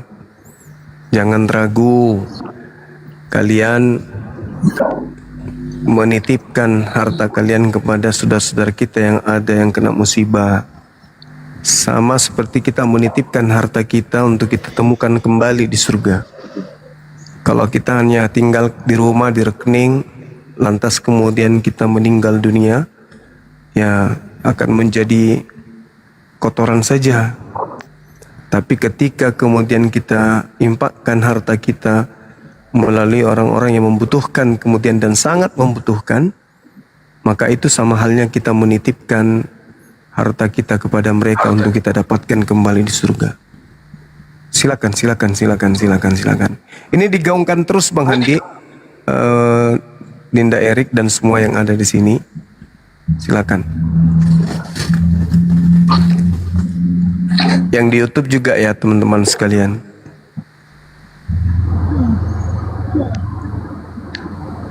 Sambil menunggu Pak Ketua ya, Ustaz Alif. Iya. Ya sekalian Gurunda untuk informasi untuk DPW Jabar, insya Allah ingin mempertemukan Gurunda Jumat dengan Agim. Iya, Masya Allah. Luar biasa. mudah-mudahan acaranya lancar, tapi ini dulu dijajaki dulu dengan Bang Kores dan Bang Kores dulu kayaknya Gurunda, karena Siap. kebetulan Agim ini sampai bulan Januari kayaknya sibuk. Ya, lagi umroh. Kebetulan beliau lagi umroh, Gurunda. Iya. Masya Allah. Medan hujan lagi ya malam ini ya?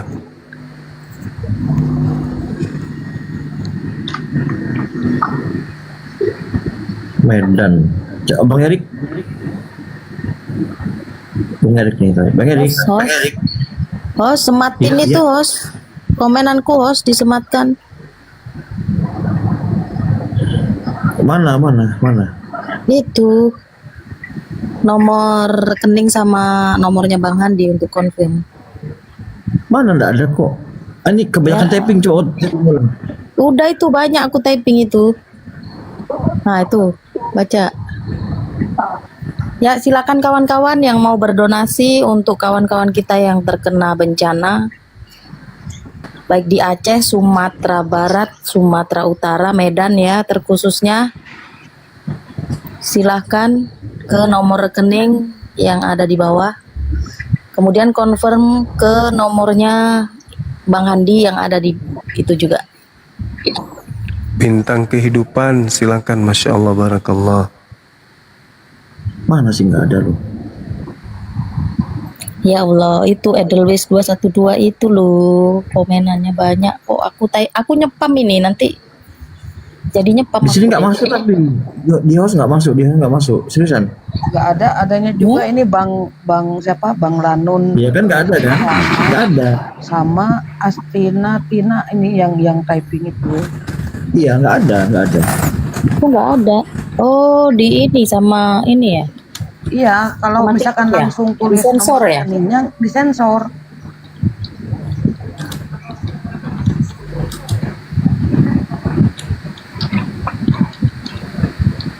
Bang, emang nggak satu pintu? Emang nggak sama satu Uniriva? pintu sama Uniriva? Enggak, beda ya. Beda ini dari API ya, Apologet Yayasan Islam kita Indonesia.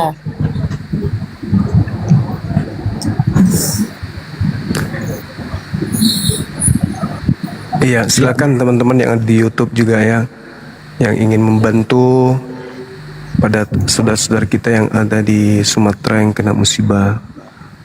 Silakan. Api kalau nggak salah kemarin sudah deh kemarin, cuman kita belum buka secara maksimal. Nah malam ini kita mulai, besok dan seterusnya sampai sepekan ke depan. Itu agar disampaikan kepada seluruh komal-komal api untuk menyuarakan, dan silakan ditembuskan bukti transfernya ke Bang Handi. Silakan.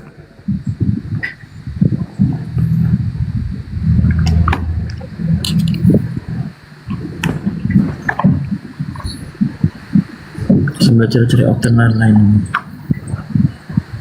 Ya, debatnya diselingi dengan ini. Ada istirahat, kemudian ingatkan lagi sahabat kita untuk berdonasi gitu. Siap Bang. Iya, yang Kristen itu dong typing juga gitu. Ntar dulu ya.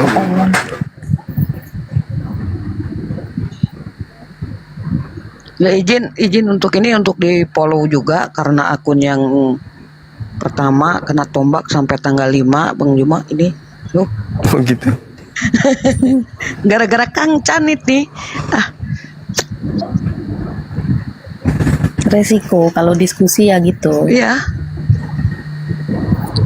Ya kawan-kawan silakan di follow yang ada di atas, ada Bang Zuma, ada hostnya juga, ini Apikal Team juga baru, silakan di follow.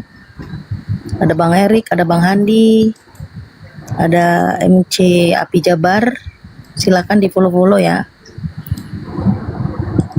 Yang berdonasi siapa aja, kalau donasi ini nggak pandang bulu ya, Kayak dulu. siapapun boleh berdonasi. Ya, Tapi Kebri kasih naik juga. HP-nya cuma 2, yang satu udah nge-live di YouTube. Oh, oke. Nggak apa-apa, lanjut. Ayo kawan-kawan yang Kristen yang mau bertanya kepada Bang Juma silakan. Typing kayak 3 gitu biar ketahuan saya Kristen gitu, kalau enggak silakan. Nomor Bang Handi, iya. Nomornya Bang Handi ada yang tanya, boleh disebutkan lagi kembali? Bang Andi monitor. Sambil administrasi ini 0813 9233 7800. Itu di bawah tuh, di bomber Itu tuh. di bawah tuh. Ya.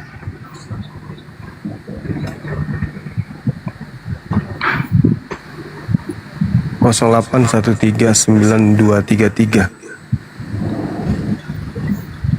7800.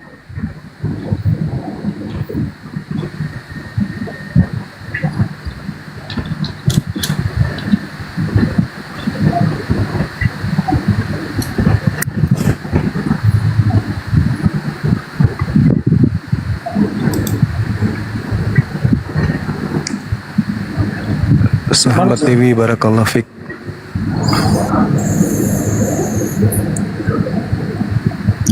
Apical Team berkasnya di kota mana? Di Samarinda. Di Samarinda. Di tempatnya Bang Iqbal.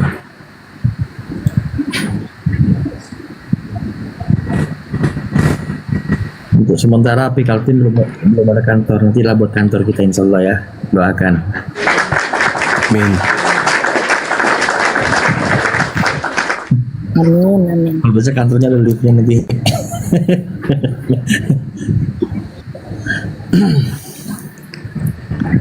Ayo teman-teman sekalian, silakan bukti transfernya diteruskan ke Bang Handi ya.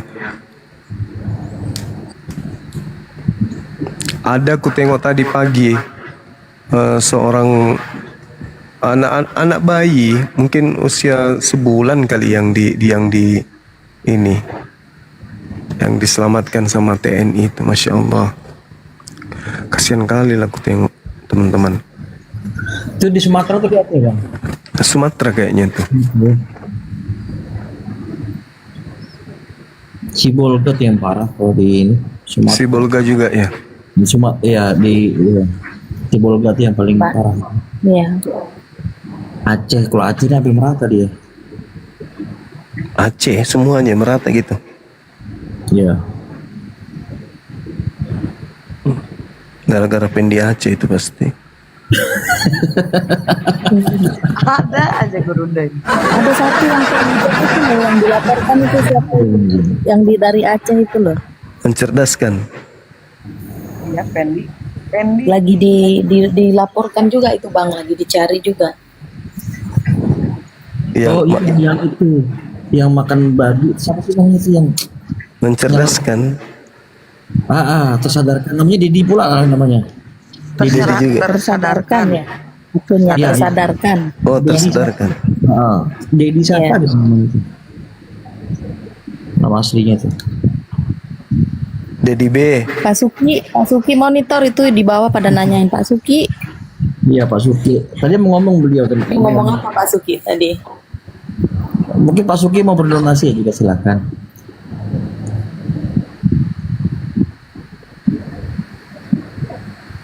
Pak Suki, turunkan Suki. Apalah orangnya? Aceh 4 kampung hilang. Iya. Aceh 4 Rata. kampung hilang. Rata ya? 4 kampung hilang rata. Tapi orangnya enggak kan? Bangunannya aja. Bangunannya ada beberapa ya, berapa ratus yang belum ketemu kan Bang? Hah? Iya. Iya Bang. Ratusan orang kalau nggak salah belum ditemukan. Ya Allah. Itu kan gempa Bang. Habis banjir itu gempa Bang. 6, berapa skala? 6,3 kayaknya. Termasuk Pendi Aceh.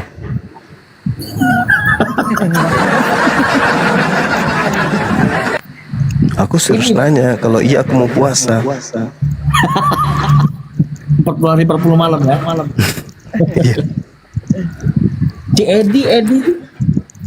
Edi itu nggak pernah online lagi Bang. Edi yang Kristen itu. Edi Kencupang bukan?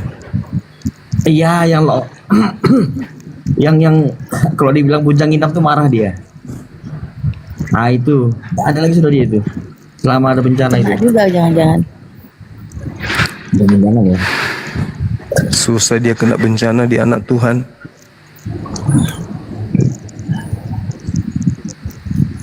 Ya 500 hilang, 700-an meninggal Luka tuh. yang di Aceh. Hah?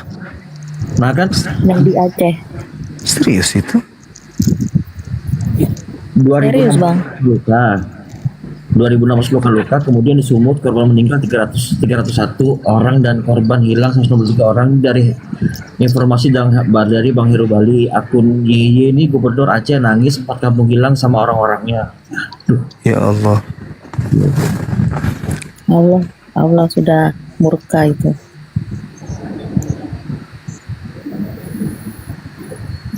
Medan sekarang lagi hujan deras, iya. Kami Udah pun berapa? juga dari pagi tadi hingga sekarang hujan lebat. 4 kampung hilang. Bagus kalau enggak sedang tidur itu. Iya. Nah ini Ratna lagi di Aceh 3 daerah hilang tadi 4 kampung. Ini 3 daerah. Cuma yang jelas 4 kampung yang hilang karena itu ada Iya paling banyak 4 kampung yang saya bikin di bawah 4 nih. kampung itu ya, 4 kampung itu. Coba Bang Yeye naik Bang Yeye. Multi coba. Akunnya akun baru lagi Bang Yeye. Coba mungkin teman-teman yang di ini bisa. Banyak permintaan nih yang mana yang Kristen ya, Det? Nggak ada Adi ini Kristen nggak? Bukan muslim semua itu. Kita sambil ini kan rehat ini Bang Zuma. John Naker. Saya tanya nih John akun Yeye. Naker ini Kristen nggak? Siapa? John. Iya kalau ada yang berdampak musibah silakan naik. Coba ceritakan pengalamannya gimana kejadiannya gitu. Ya boleh. John itu loh, si John itu muslim itu Kak. Yang mau bercerita kena dampak gitu maksudnya gimana? Silakan Multi ya teman-teman di bawah tuh. Tadi akun Yeye itu. Yeye siapa lagi di bawah. Boleh diceritakan. Naikkan aja. Akunnya di privat di sana, jadi nggak bisa.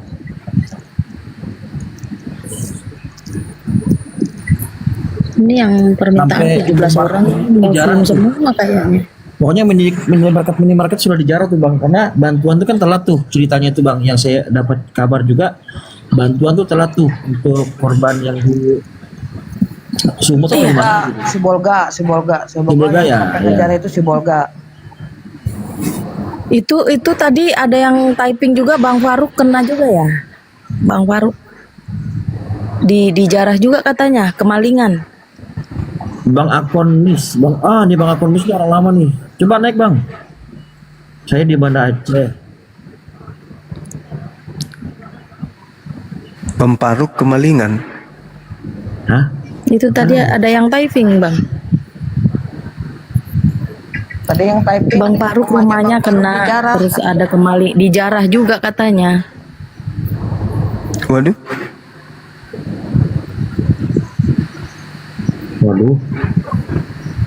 Kasihan juga ya. Orang udah kelaparan, macam mana ya? Duit nggak ada, posisi bencana, perut lapar. Ya.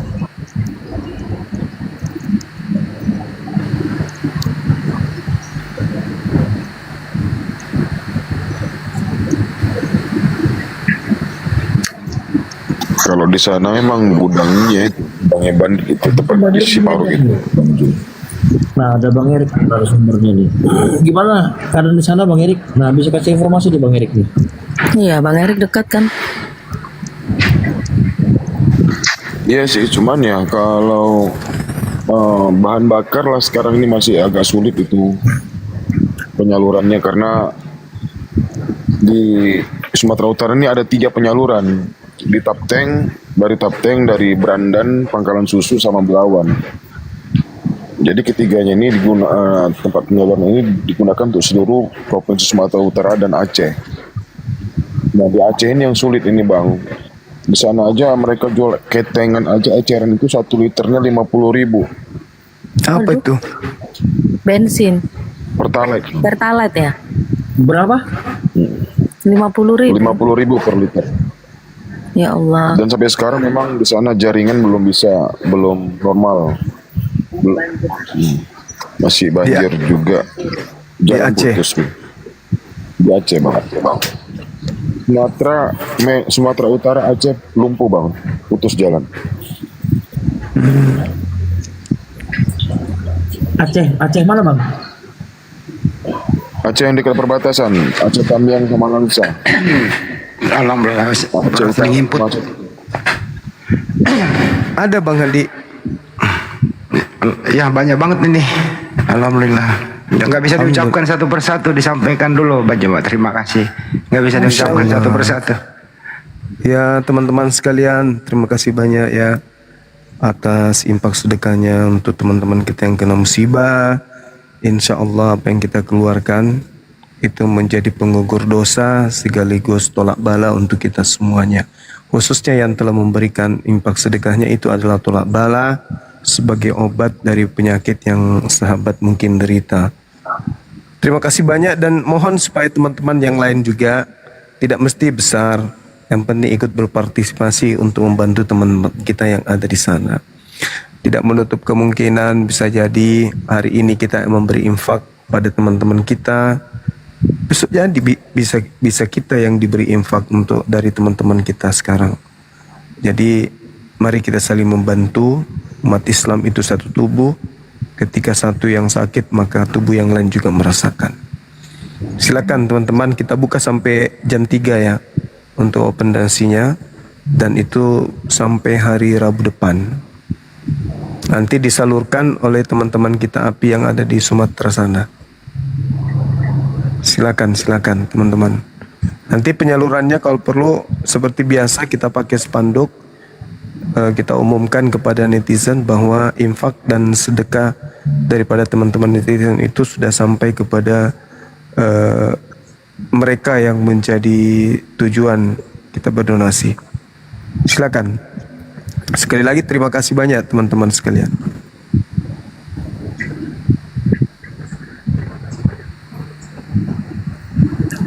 Semangat.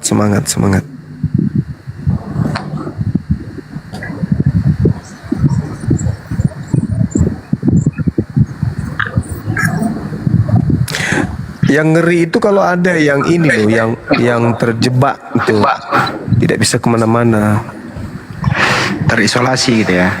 iya, nggak bisa kemana-mana karena mereka pikir, oh saya kan di lantai 2 gitu, taunya satu malam kemudian lantai 2 pun udah banjir, melihat ke kiri sudah nggak ada atap rumah.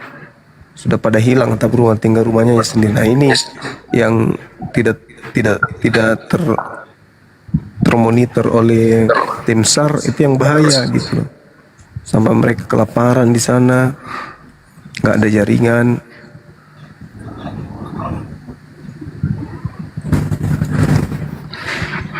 Mbak Bang Yeye, Assalamualaikum. Selamat malam Bang Yeye. Ya, yang di YouTube tolong diketik Assalamualaikum. nomornya Bang Handi. Waalaikumsalam. Waalaikumsalam warahmatullahi wabarakatuh. Waalaikumsalam. Saya laki-laki tadi, sorry. Iya, Assalamualaikum Gurunda. Waalaikumsalam warahmatullahi wabarakatuh. Ini yang suaranya Gubernur Aceh yang kampungnya hilang. Masya Allah.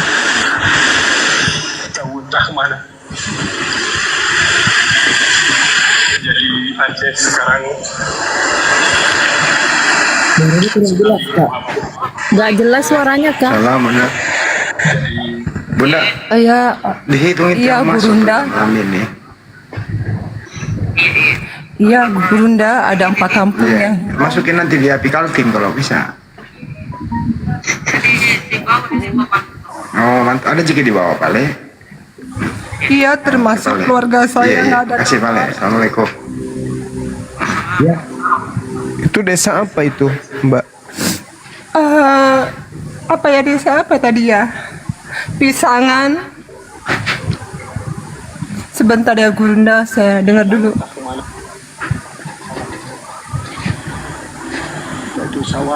Sawang, Jambu Aye, Birun,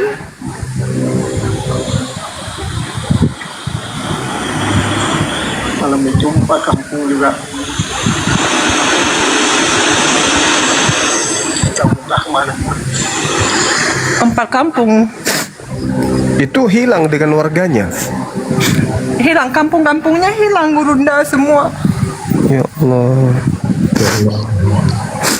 Saya juga korban tsunami, dulu bapak saya hilang, sampai sekarang juga nggak tahu kemana. Ya. Ibu sekarang di mana ibu posisi? Saya di Depok. Oh di Depok. Saya termasuk korban tsunami, bapak saya hilang, sampai sekarang juga nggak tahu kemana. Keluarga besar saya hilang, semua keluarga. Ibu di mana waktu itu ibu? Saya kebetulan sudah di Jakarta saat itu, waktu tsunami. Tsunami ketiga saya pulang, saya nyari keluarga saya.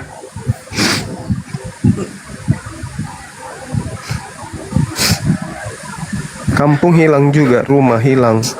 Rumah hilang semua, jadi lautan. Ya Allah. Sampai sekarang bapak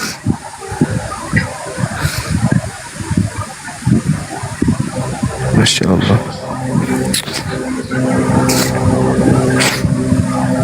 Itu bukan di kampung saya itu waktu tsunami itu yang selamat mungkin bisa dihitung 20 orang, yang lain habis semua. Iya. Yang selamat itu mungkin yang dekat gunung, yang cepat lari ke gunung, tapi kalau yang jauh dari gunung semua habis semua. Oh ya Allah. Ini Jadi keluarga besar saya. Ya gimana?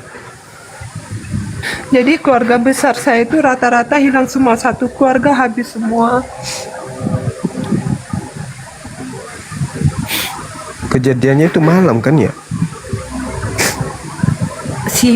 Yang pagi hari Minggu, Gurunda. Tidak sempat lari kan? Karena kalau ibu saya, kakak saya waktu kejadian gempa itu ngeluarin motor di jalan, ngelihat orang lari-lari, tapi orang nggak ada yang berhenti kok, pada bawa motornya kenceng. Terus ngelihat airnya udah tinggi di kampung yang lain, terus baru pada teriak air naik, kemudian naik motor. Iya, abang saya, ibu saya, kakak saya boncengan bertiga lari ke gunung. Sedangkan bapak saya naik sepeda saat itu dalam keadaan nggak pakai baju.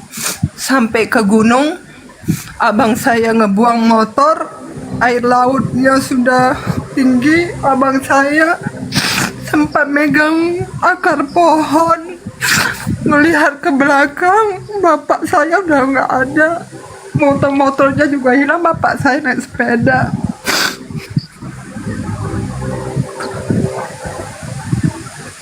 Jadi sampai sekarang saya nggak tahu di mana bapak saya, entah sudah meninggal, entah masih hidup, saya juga nggak tahu.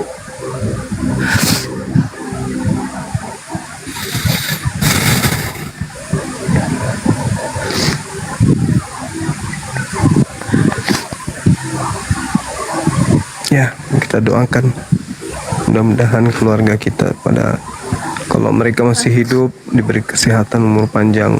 Kalau mereka sudah pindah alam, mereka dimasukkan ke dalam golongan orang-orang yang diberi nikmat keselamatan. Amin.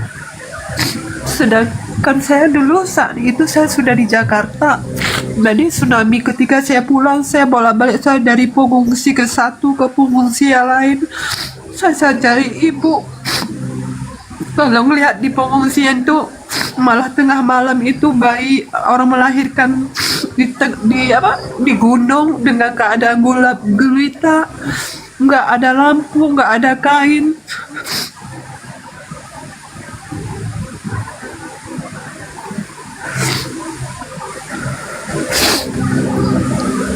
Tapi anaknya selamat ya.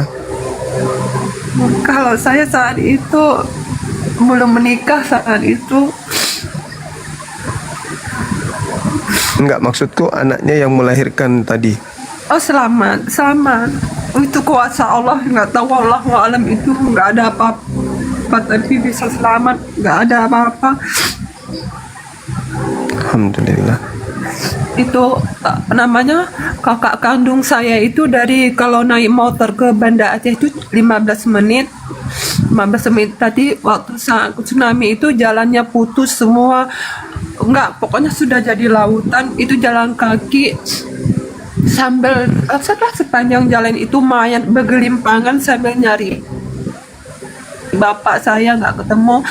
Terus ketemu itu presenter Najwa Shihab itu di situ kakak saya nangis dalam keadaan luka, itu menceritakan semua keadaan di kampung. Ketemu presenter Najwa Shihab itu. Iya. Pendi Aceh waktu tsunami di mana dia itu ya? Ke neraka kali.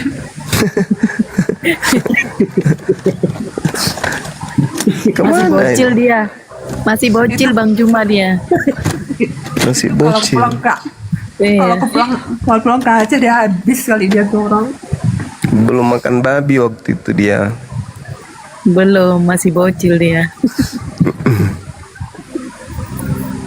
Berbagi nih, Kak Yanti ini apa nih? Selamat malam, Assalamualaikum, muslim nih Kak Yanti nih.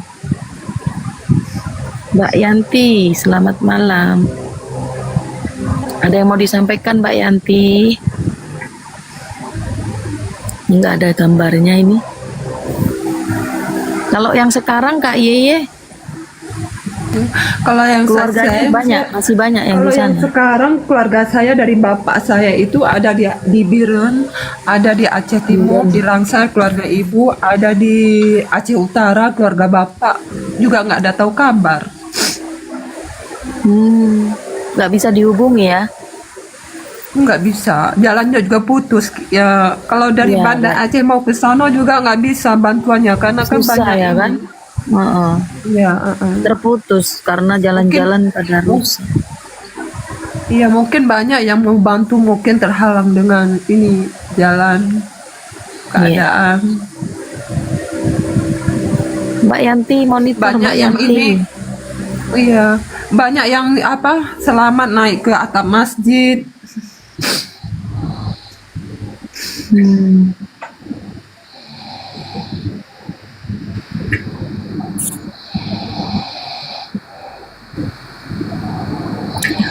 Iya, Bang Tama, selamat malam Bang Tama. Muslim dia nih. Tahu saya. Oh, Muslim. Tidur kayaknya sekarang ini.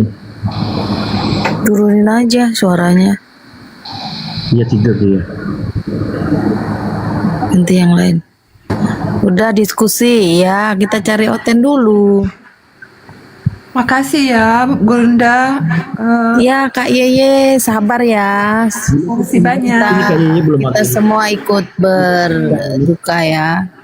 Ya, Kita doakan Assalamualaikum. semoga diberi kesabaran. Waalaikumsalam. Ya, Ada Bunda Oten Rama di siap. bawah itu kali ya. Nggak ada ini. Nggak ada. Nggak ada. Tanya mantau tadi. Nggak ada. Wah, ini pendetaku ini. Pendetaku tersadarkan. Bro, malam bro. Malam Bang Andi. Malam. Jadinya malam Sabtu ya? Sehat Bang Andi. Iya, jadinya malam Sabtu di situ ya. Sehat Bang Andi. Malam Sabtu Malam aja. Sabtu di mana itu Bang Andi? Yang semalam Di mana? itu. Ya yang semalam itu waktu telepon sama Akang, disitulah. Nanti Akang yang hubungilah. Nanti bohong lagi. Nah, lagi malam Sabtu kan saya prepare naskahnya. Beliau kan lagi sibuk banget, gitu loh. Nggak enak kalau kita ke kantor beliau nggak ada.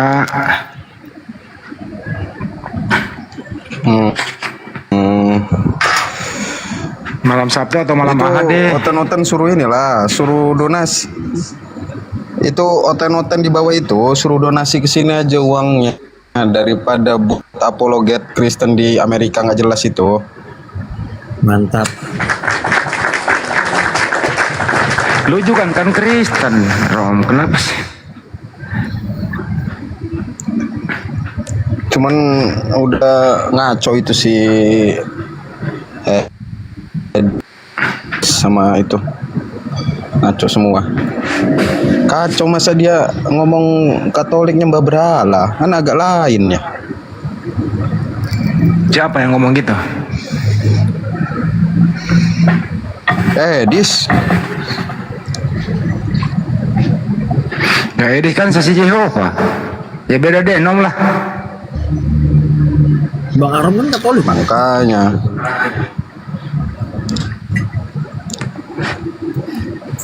Bang Arom ini pendeta tersadarkan. So tahu kau, Kaltim. Katolik apa nih Bang? Aku lupa. Jemaah Bang Andi, semuanya saya izin pamit di sini, hujan lagi Bang. Minta mohon doanya Bang ya, supaya jangan Iya, Bang Erik. terjadi musibah lagi. Ya Allah, sabar ya Bang soalnya Erik. sini. Bang Erik, Dolo Sanggul aman ya Bang Erik ya. Doa Sanggul aman, yang nggak aman itu Tarutung. Mantap. Tarutung kan berdekatan dengan Keng sama si Dembuan. Saya izin pamit dulu ya, nggak kedengeran soalnya nggak jelas. Menurut kamu kira-kira umur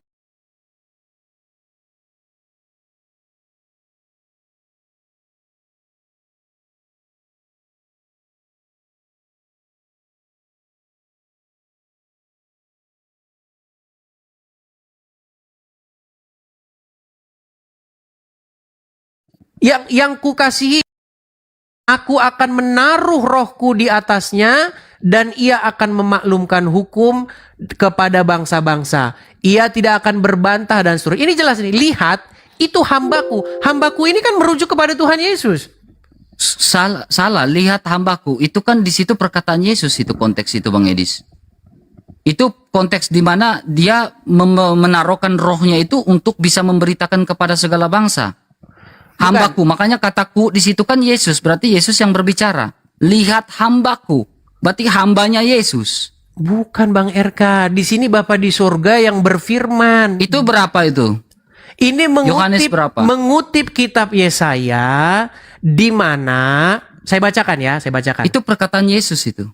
Bukan, ini perkataan Yahweh ke Bapa di surga. Dalam kitab Yohanes kan? Itu kita lihat banyak orang mengikuti Yesus di atasnya, menyembuhkan mereka dengan keras, melarang mereka memberitahukan kepada dia. Makanya ada pernyataan, lihat hambaku.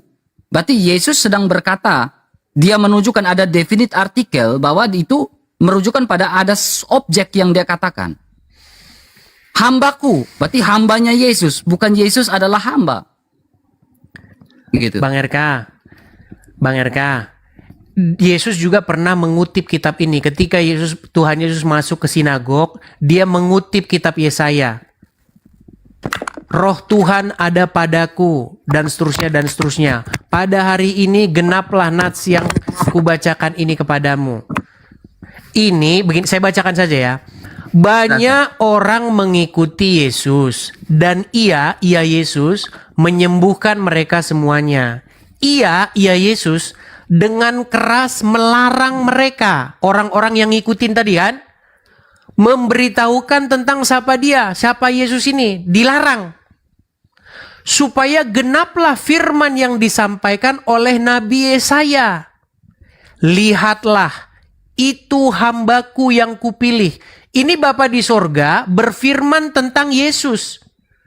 Lihatlah, itu hambaku yang kupilih, yang kepadanya aku berkenan. yang kukasihi, yang kepadanya jiwaku berkenan. Aku akan menaruh rohku di atasnya, dan ia Yesus akan memaklumkan hukum kepada bangsa-bangsa. Ia tidak akan berbantah dan ia tidak akan berteriak, dan orang tidak akan mendengar suaranya di jalan-jalan. Buluh yang patah terkulai tidak akan diputuskannya, dan sumbu yang pudar nyalanya tidak akan dipadamkannya, sampai ia menjadikan hukum itu menang, dan padanya lah bangsa-bangsa akan berharap. Ini nubuatan Bapa di sorga mengenai Sang Mesias yang akan datang, yaitu Tuhan Yesus. Saya itu herannya begini, kenapa ketika saya memberitakan Yesus sebagai Sang Mesias, hamba Tuhan, banyak orang Kristen yang menolak ini. Ini tragis sekali gitu loh. Siapa yang menolak, Bang Edis?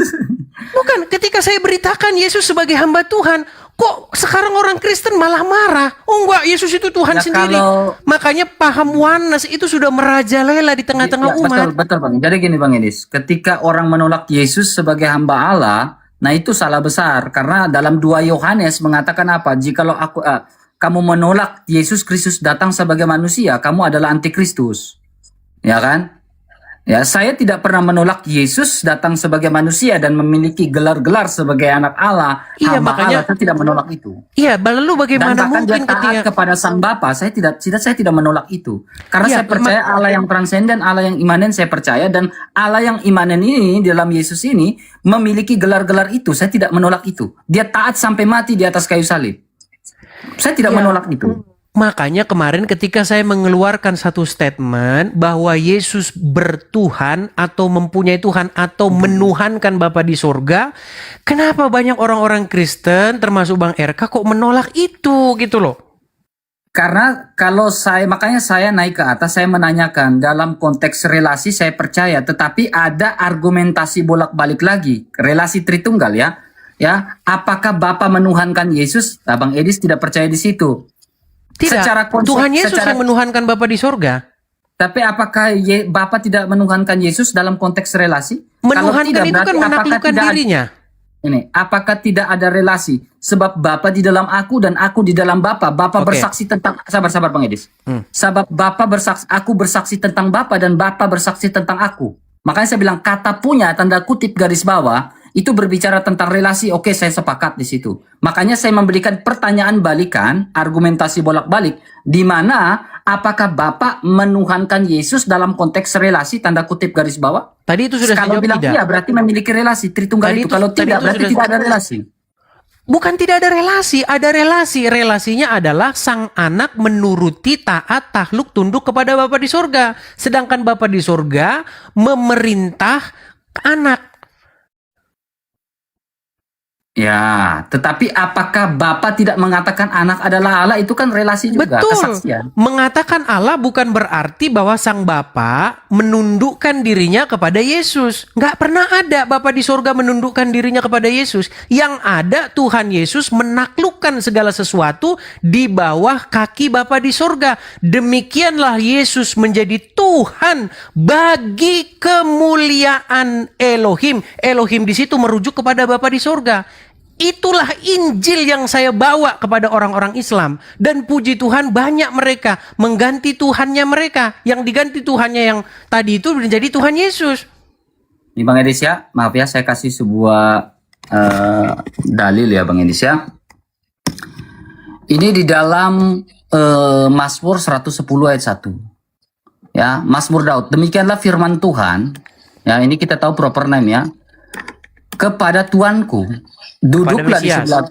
Ya, oke, sepakat. Sama berarti ya. Duduklah di sebelah kananku sampai ku buat musuh-musuhmu. Saya lakukan sebuah hermeneutik juga di dalam Roma 9 ayat 8. Ya, ya. Artinya bukan anak menurut daging ya. Sabar, Roma 9 ayat 8. Oke. Roma 9 ayat 8. Ibrani 1 ayat 8 tadi itu. Ya. Di situ berbicara tentang keturunan Abraham, tentang Mesias. Sehingga saya muncul sebuah pertanyaan nih Bang Edis. Ya, di situ duduklah. Tuhan telah berfirman kepada Tuhanku ya. Sehingga muncul pertanyaan nih, Yesus punya Tuhan, ya, relasi, ya. T besar kan, kurios kan? Ya, Yesus punya Tuhan huruf besar. Iya, betul. Ya kan? Betul. Ya. Jadi ketika Bang Edis mengatakan Yesus punya Tuhan, yang mana Bang Edis? Yang dua, saya tidak bermaksud jatuhkan ya. Saya ingin sepaham dengan Bang Edis ini. Yesus punya Tuhan, ini kan huruf besar kan? Ya kan? Nah, ketika bicara Yesus punya Tuhan, huruf besar ini, ya, Bang Edis sepakat dengan yang di bawah ini kan? Begini Bang RK, kayaknya kita ini salah paham ya. Coba saya tanya dulu Bang RK, Tuhan huruf besar semua itu kan nama diri. Yes, proper name. Oke, kalau Tuhan yang T-nya aja huruf kecil itu kan gelar. Gelar, kurios, Adonai. Oke. Dan itu bisa ditujukan kepada siapa-siapa saja yang kalau kita takluk tunduk menyerahkan diri kepada dia. Oke. Sekarang saya mau tanya dulu kepada Bang RK. Lawan katanya Tuhan yang T-nya huruf besar, T-nya aja huruf besar. Itu apa? Boleh saya jelaskan? Enggak, lawan katanya dulu. Ya, boleh saya jelaskan dulu? Ya, silakan. Oke, terima kasih. Jadi gini, kalau kita melihat kata Tuhan ya, itu proper yang mengacu pada 4 huruf itu ya, Bang Edis ya. Tetapi kalau kita melihat kurios ini kan Adonai, ya bisa Adonai. Dalam bahasa Jawa ya Gusti ya, bahasa Inggris Lord, ya kan. Nah kalau kita bicara tentang hal ini ya, tentang Lord, tetapi kita bisa melihat juga kata Tuhan yang kurios ini, Adonai ini, Bang Edis, ya, itu bisa merujuk pada Allah ya, Sang Bapa, yang ayat yang tadi Bang Edis tunjukkan, Yesus dan Rudi Yohanes salah jawab itu. Ya, ketika dia disunat kepada Tuhan itu kan Bang Edis. Menurut kamu kira-kira umur saya berapa? Untuk umur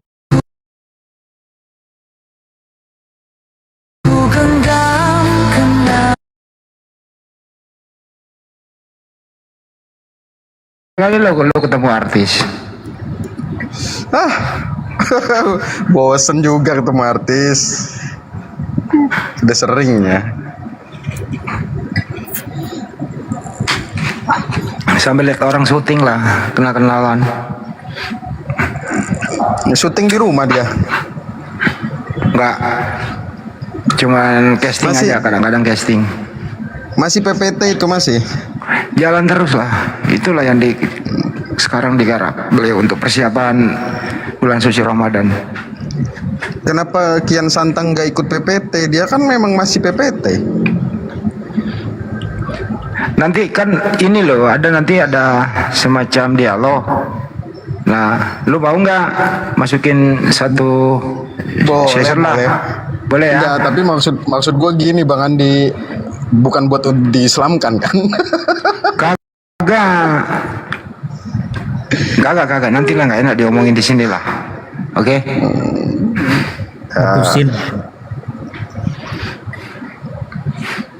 Jarang-jarang loh orang ditawarin main film. Biasanya orang yang mau, ada-ada aja loh.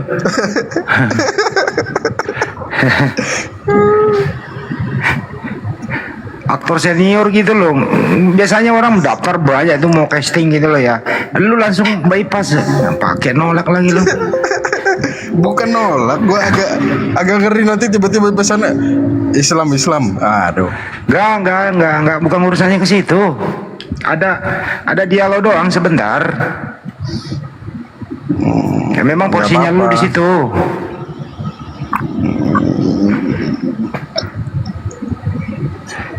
Makanya biar sekalian ketemu Bang Haji. Boleh. Itu loh.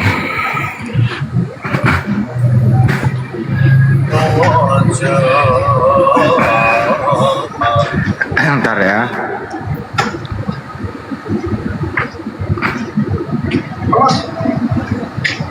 Banyumal lagi istirahat ya? Iya, kayaknya iya Bang Andi. Bang Zuma. Istirahat dulu kayaknya. Nggak monitor kayaknya.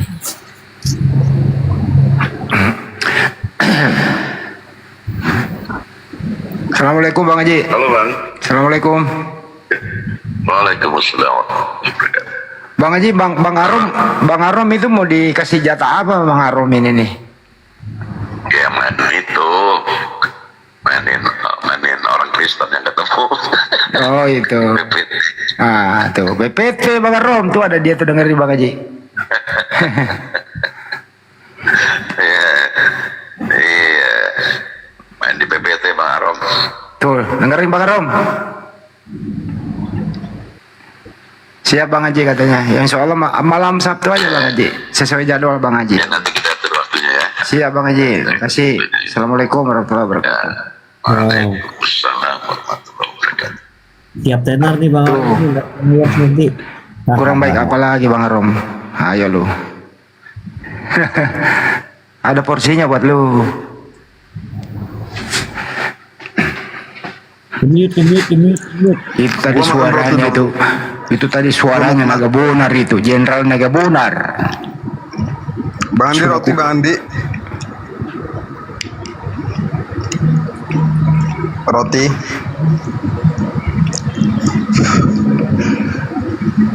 Ini persekutuan dengan tubuh Yesus ini. Mau nggak? Ada Pastor Sarah di bawah, Pastor Sarah. Mau naik Pastor Sarah? Kalau ada Bunda Rama di bawah naikin dulu. Enggak ada Bang Andi, coba di calling, enggak ada di bawah, enggak ada. Oh ini baru naik nih. Ada itu. Ada masuk WA gua. Bunda Rama itu bendahara yang mencatat. Assalamualaikum warahmatullahi wabarakatuh Bunda. Waalaikumsalam warahmatullahi wabarakatuh. Semuanya Bunda, Bang Aron. Waalaikumsalam Bang Dedi. wabarakatuh. Oh iya, Bang Bunda. Bunda. Edelweiss. Tahu Ya kalau Bunda. tahu saya Pastor nih. Sarah tuh, Pastor Sarah di bawah suaranya. Mata Elang jangan di follow, jangan di DM, di WA ke saya dong. Gua nggak pernah baca DM gua. Di WA. Oke. Bunda Rama mau disampaikan udah di apa dia akumulasi semua malam ini berapa? Oke. Baik. Alhamdulillah ya teman-teman. Aku sudah mencatat dana yang masuk malam ini ya, yang di Komal ini itu ada 10.370.000 rupiah. Berapa? 10.370.000 rupiah. Barakallah fiik, masya Allah. Seminggu dapat itu targetnya itu. Insya Allah ya. Ayo teman-teman, ini Pastor, nggak debat di sini Pastor, naik aja Pastor. kesempatan kita beramal Pastor jariah. Sarah naik, Pastor Sarah. Nggak mau debat, nggak debat. Nggak debat. Kita mau ngobrol-ngobrol aja sini. Ngobrol santai nih, silakan naik Pastor. Jadi kalau udah terkumpul ya teman-teman, akan di-live-kan penyerahannya secara simbolis ya kepada. Izin dulu bentar Bunda Rama. Mata Elang, tolong di WA ke saya aja, jangan di DM atuh. Di WA. Nomorku nih 0813 9233 7800. Lanjut. Ini si Tarigan ya, nama dia Nick ya, terus nama akun juga, bener-bener Tarigan. Itu akun VA itu Bang. Kamu juga, coba dulu, baikin namamu tuh, apa pakai nama dia kamu? Gak jelas. Suaranya Bang Dedi tuh timbul tenggelam. Oh iya, ketutup ini speakernya nih, saya nge-charger ini. Tutupan penhol. Kena banjir dia, Bunda Rama. Kasihan. Mana kawanmu yang Fernandes itu, Bang Dedi? Tidur dia. Masih ada keinginan sama saya kah dia? Oh, santai aja, kalau mau diskusi lah sama dia. Males dia. Saya itu nggak pandai debat. Jadi males juga berdebat. Bang Arum apalagi mau didebatkan? Semua udah jelas terang benderang begitu. Apa yang ini orang yang lagi nih sobat. Orang yang sebenarnya yang debat itu hanya melawan hawa nafsunya sendiri. Sedikit saja dia mau jujur dan berakal, dia berhenti berdebat, hanya diskusi saling mengisi aja kan gitu. Tuh, kalau Bang Arom apa mau diperdebatkan? Semua jelas. Ya tinggal ikrar aja udah. Apa itu? Ngaji udah bisa, ya. Jelas konsep ketuhanannya tauhid. Jelas Yesus itu utusan Tuhan. Ya, apalagi gitu lo mau didebatkan? Yang berdebat itu yang cabang-cabang gitu ya. Bagaimana yang disalib siapa? Kan kemarin kita diskusi Bang Arom bahwa kita harus wajib, semua manusia wajib lah ya. Itu perintah Tuhan memuliakan semua para nabi. Itu wajib hukumnya itu. Kalau ada yang tidak memuliakan para nabi, bahkan percaya bahwa dia adalah terkutuk, dimintai pertanggungjawaban nanti. Itu intinya di situ. Kan udah pernah kita bahas. Yesus ngapain sih malam-malam ke Bukit Getsemani? Enggak mungkin dia ke sana malam-malam rekreasi. Tentu ada tujuan. Tujuannya apa kira-kira Bunda Rama? Bunda Rama, Yesus ke Bukit Getsemani ngapain? Ke Getsemani, ya dia kabur dia. Kabur dari enggak. Oh, kejaran pergi bersama murid-muridnya. Berdoa semalam-malaman. Nah itu. Ya nggak ada tempat lagi dia lari mau kemana, maka dia sujud lalu berdoa. Pasrah, dia berserah diri. Berserah diri itu artinya apa? Tapi hari Minggu kemarin juga gereja kita juga open donasi sih, Kang Andi. Tapi banyak yang protes. Kenapa? Ngapain katanya persembahan Natal dibawa untuk ke itu gitu loh. Enggak, kemarin kita ini kok. Kemarin kita open donasi kok untuk bencana alam kok. Oh, kalau itu boleh-boleh aja. Wajib untuk sebenarnya Natal itu. kok. Jadi lumayan lah, terkumpulnya banyak. Kita salurkan langsung. Memang harus itu. Ini kan kemanusiaan. Bahkan lebih banyak donasi daripada persembahan. Oh ya, mantap itu. Ya, saya sih pengennya uang persembahan larinya ke donasi juga gitu.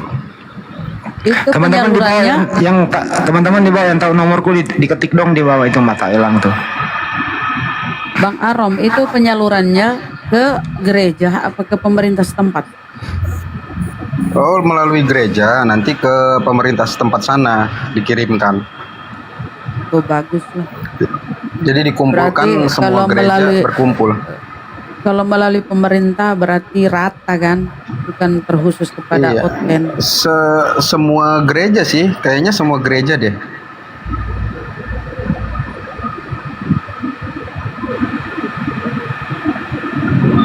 Semua gereja ngumpulin.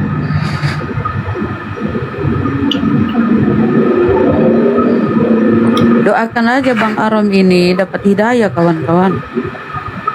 Beliau tidak menghujat, beliau diskusi baik. Ahlaknya udah kayak orang Islam loh.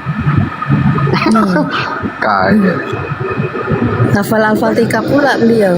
Coba tengok kalau orang-orang yang beringas naik kan, marah-marah, hujat. Beliau naik ini kan kitab Komal. Selain Al-Fatihah apa tuh kira-kira Bang Arom? Selain Al-Fatihah. Dia diem. Kenapa? Selain surah Al-Fatihah mungkin surah pendek yang ditahu apa?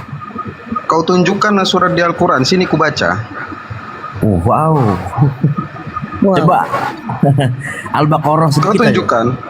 Kau tunjukkan suratnya, kau tunjukkan. Apa dia? Alif Lam Mim. Apa dia kemarin? Coba aja. Berarti dia Apa dia? tulisan Arab Bang Aram sekarang berarti ya. Keren juga Bang. Coba ya tulisan dia, Arabnya. Bang? Tulisan Arabnya tunjukin, sini ku baca. Tulisannya katanya Bang, tulisannya bisa baca. Iya, tulisan Arabnya sini tunjukin, ku baca sini. Nggak usah kayak gitu. Dibilang mau Bang Arung ini tinggal syahadat doang kok, nggak usah dites. Iya, syahadat lebih pendek loh Bang Arom. Al-Baqarah kan alif lam mim kan? Alif lam mim. Iya makanya syahadat kan lebih pendek tuh, lebih gampang lagi. Doanya aja, abang ini doanya juga doa secara Islam itu. Keren doanya. Jangan-jangan grupnya paham dia nih.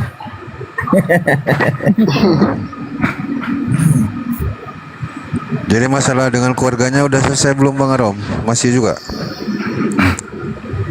Keluarga apa? Jadi kenapa nggak masuk Islam kalau gitu? Lah, oh gitu. Biasanya kan gitu kan. Tinggal di mana gitu masalahnya. Berarti kan tinggal dengan keluarga, dengan lingkungan sekitar aja itu yang dekat-dekat. Apalagi problemnya kalau gitu? Oh itu jangan dipaksa kalau gitu. Saya hanya curhat sama Kang Kian Santang sih, sama Unirifa aja waktu itu. Sama Iya, Kodondi. Saya ada dengar sedikit-sedikit makanya saya nengok dikit.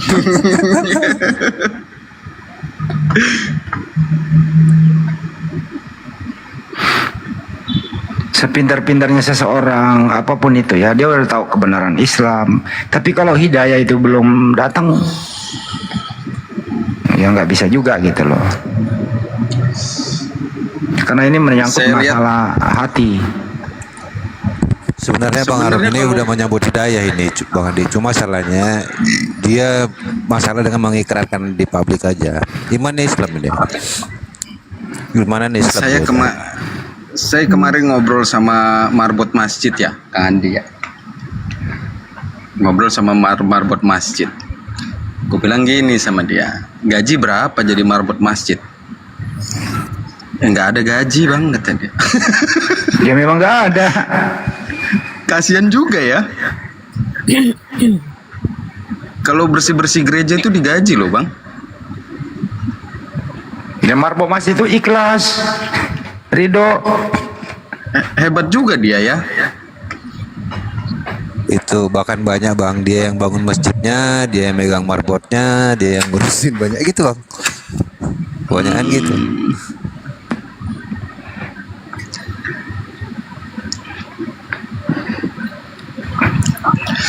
Bang Arum itu dibawa katanya Bang Arum takut disunat katanya. Saya udah sunat. Oh udah sunat tuh. Udah. Udah dia. Kemarin disunat dia, itu udah dewasa baru disunat dia. Iya. Bang Arum disunat dalam keadaan umur berapa kemarin disunat Bang Arum? 2 tahun lalu lah. Ya baru 2 tahun lalu disunat. Oh udah disunat loh. Disunatnya bukan ke dokter, dia ke bengkel. Pakai laser sekarang. Bisa request soalnya. Bisa request soalnya yang megang suster, jadi nggak kerasa. Waduh. Langsung kering ya Bang Arum ya? Langsung kering ya? Kalau itu Bang biar cantik terus. Waalaikumsalam warahmatullahi wabarakatuh. Beda rasanya Lampu Bang. naikin teman. Lampu naikin tuh. Mana.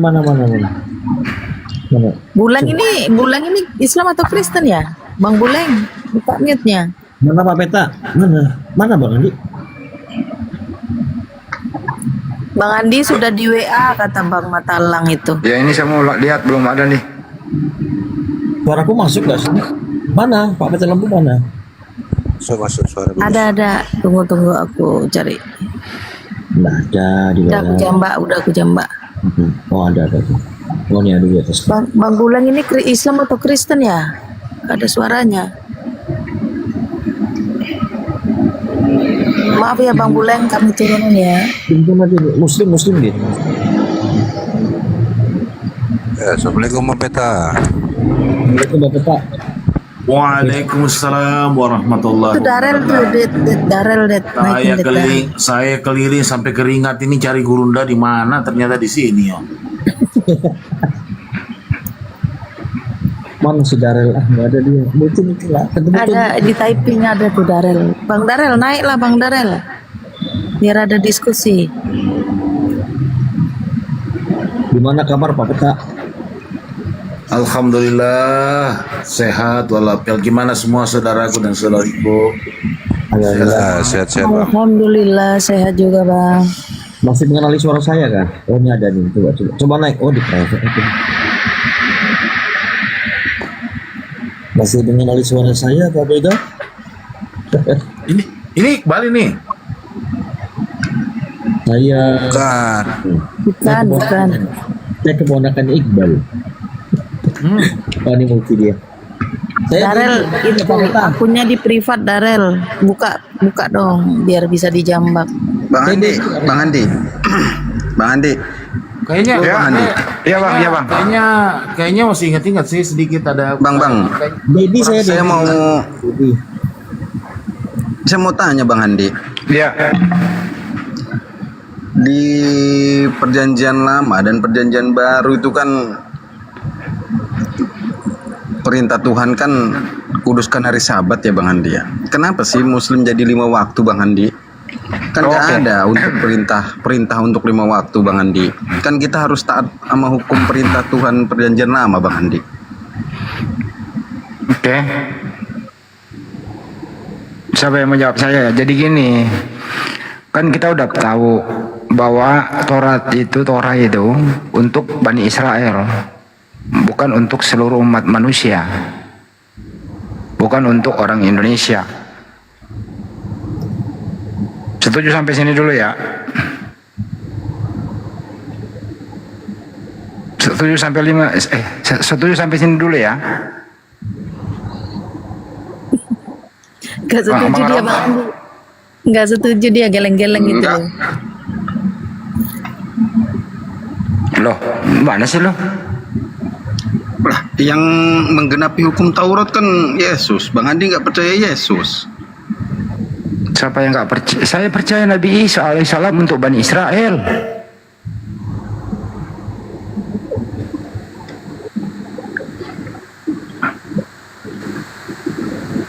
Yud, kenapa kok bisa?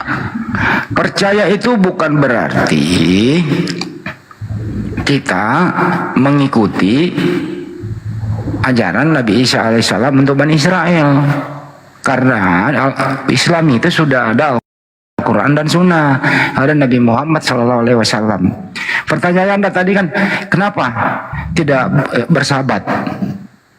Ya, umat Islam itu perintah sholat 5 waktu. Di dalam Al-Quran banyak kok, surah Al-Baqarah 43, 45, 238, surah An-Nisa 103. Berarti Al-Quran ini keluar dari ajaran nabi-nabi sebelumnya? Bukan. Al-Quran ini datang dari Allah Subhanahu wa Ta'ala. Isinya sebagian itu memberitahu kepada Nabi bahwa ada Nabi sebelum kamu. Nabi Isa, Nabi Musa, Daud, dan seterusnya. Iya, tapi beda ajaran ibadahnya beda. Ya memang beda. Kan semua nabi itu nabi untuk kaumnya, kecuali Nabi Muhammad rahmatan lil alamin, untuk seluruh isi alam ini, untuk seluruh umat manusia. Iya, walaupun pada saat itu Nabi untuk kaumnya saja, tapi nggak ada perintah 5 waktu itu. Ya memang waktu itu belum ada. Untuk Nabi Musa belum ada perintah sholat 5 waktu. Nabi Isa belum ada perintah sholat 5 waktu. Iya, berarti beda ya. Intinya mereka itu berserah diri kepada Tuhannya. Ya cara ibadahnya ya tidak sesempurna umat Islam sekarang. Mana loh maksudnya? Yang disembah sama. Iya, maksudnya keluar dari perintah-perintah sebelumnya gitu loh. Maksudnya gimana? Ya, keluar ini dari mata elang kan saya udah jawab. Mata elang kan udah saya jawab di WA. Jangan ditelepon dulu lah. Saya lagi ngomong. Ya sabarlah, kamu udah saya respon WA Anda gitu ya, sabar ya. Ya lanjut gimana Bang Arom? Iya, berarti beda maksudnya, cara ibadahnya beda. Cara ibadahnya beda, tapi intinya menyembah kepada satu Tuhan, berserah diri kepada Tuhannya. Mulai dari Nabi Adam. Kalau satu Tuhan, semua juga satu Tuhan Bang Andi. Iya. Berserah diri menyembah. Jadi mereka juga sholat, tapi cara sholatnya ada yang berdiri saja, ada yang duduk, dan seterusnya. Nanti Nabi Muhammad itu menerima perintah sholat 5 waktu. Gitu Bang. Iya, tapi perintahnya kan kuduskan hari Sabat Bang Andi. Ya untuk Bani Israel, Itu. kami bukan Bani Israel kok. Ya udahlah. Iyalah.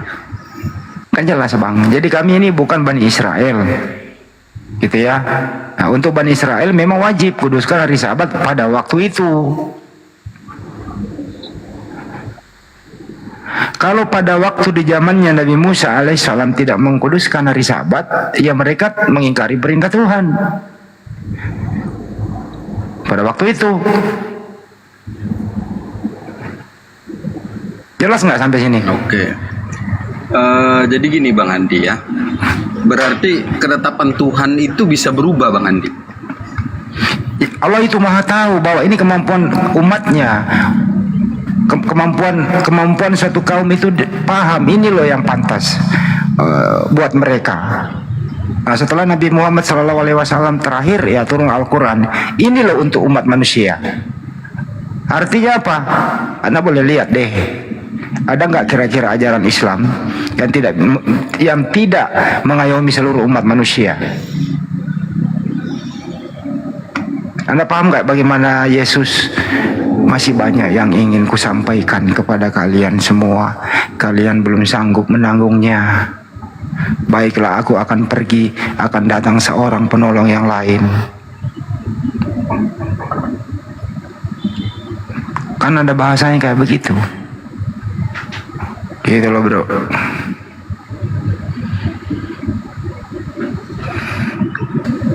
Ya lanjutlah sama yang lain tuh. Yang Epi nggak mau kalau diskusi sama saya mah. Sama yang lain aja, sama yang lain. Enggak apa-apa Bang Arum, pertanyaannya bagus kok. Itu edukasi loh buat kita bagus, juga. Pertanyaannya bagus tuh. Boleh nih mungkin saya tambahkan Bang Arum ya dari yang disampaikan Bang Andi Selebes ya. Tadi kan itu mengenai syariah yang disampaikan Bang Andi ya. Kalau yang setahu kita kan itu hukum Taurat itu berlaku bagi Bani Israel.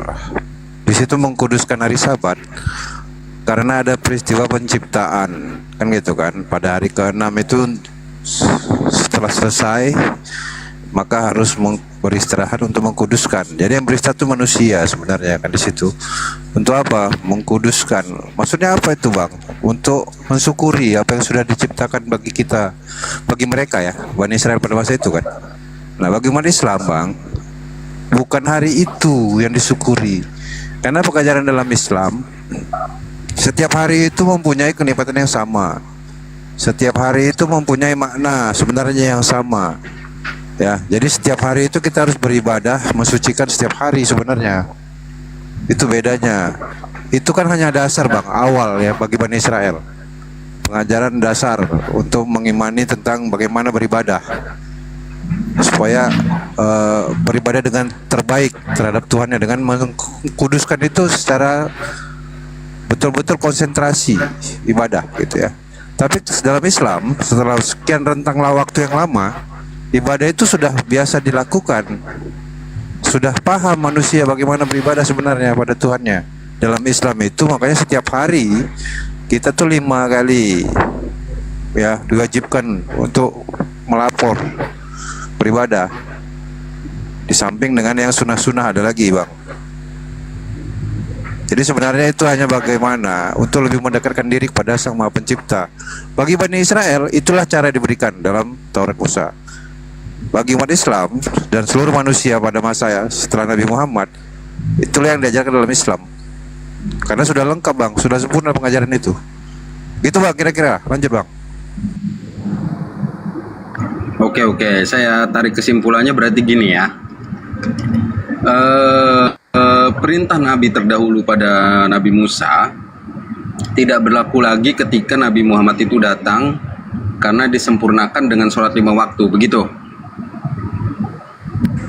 Bukan sholatnya Bang, tapi semua tata cara beribadatan. Bukan cuma sholat. Berarti ketetapan Tuhan itu disempurnakan melalui firman yang dibukukan menjadi Al-Quran, begitu? Ya, lebih lengkap, keseluruhan, cara menyeluruh Bang. Dalam Islam itu kan seluruh, segala aspek kehidupan, setiap waktu, setiap masa, setiap keadaan, setiap kondisi itu ada Bang. Tata cara beribadah. Lebih lengkap deh Bang. Oke.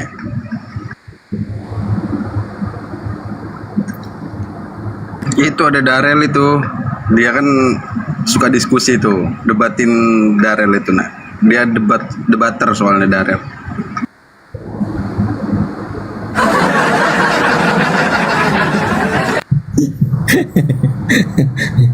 Mana nggak monitor kayaknya dia. Bang Darel, ini si Gabriel ini, si bandel ini. Kalau diskusi nggak sampai habis turun dia, piciknya, picik. Mana dia? Suaramu sekarang kok berubah, Dad? Oh iya, masa berubah? Handphonenya kali atau gimana? Suara lu di sini lebih kalem. Oh iya, gitu ya? Iya. Makasih Pak Peta.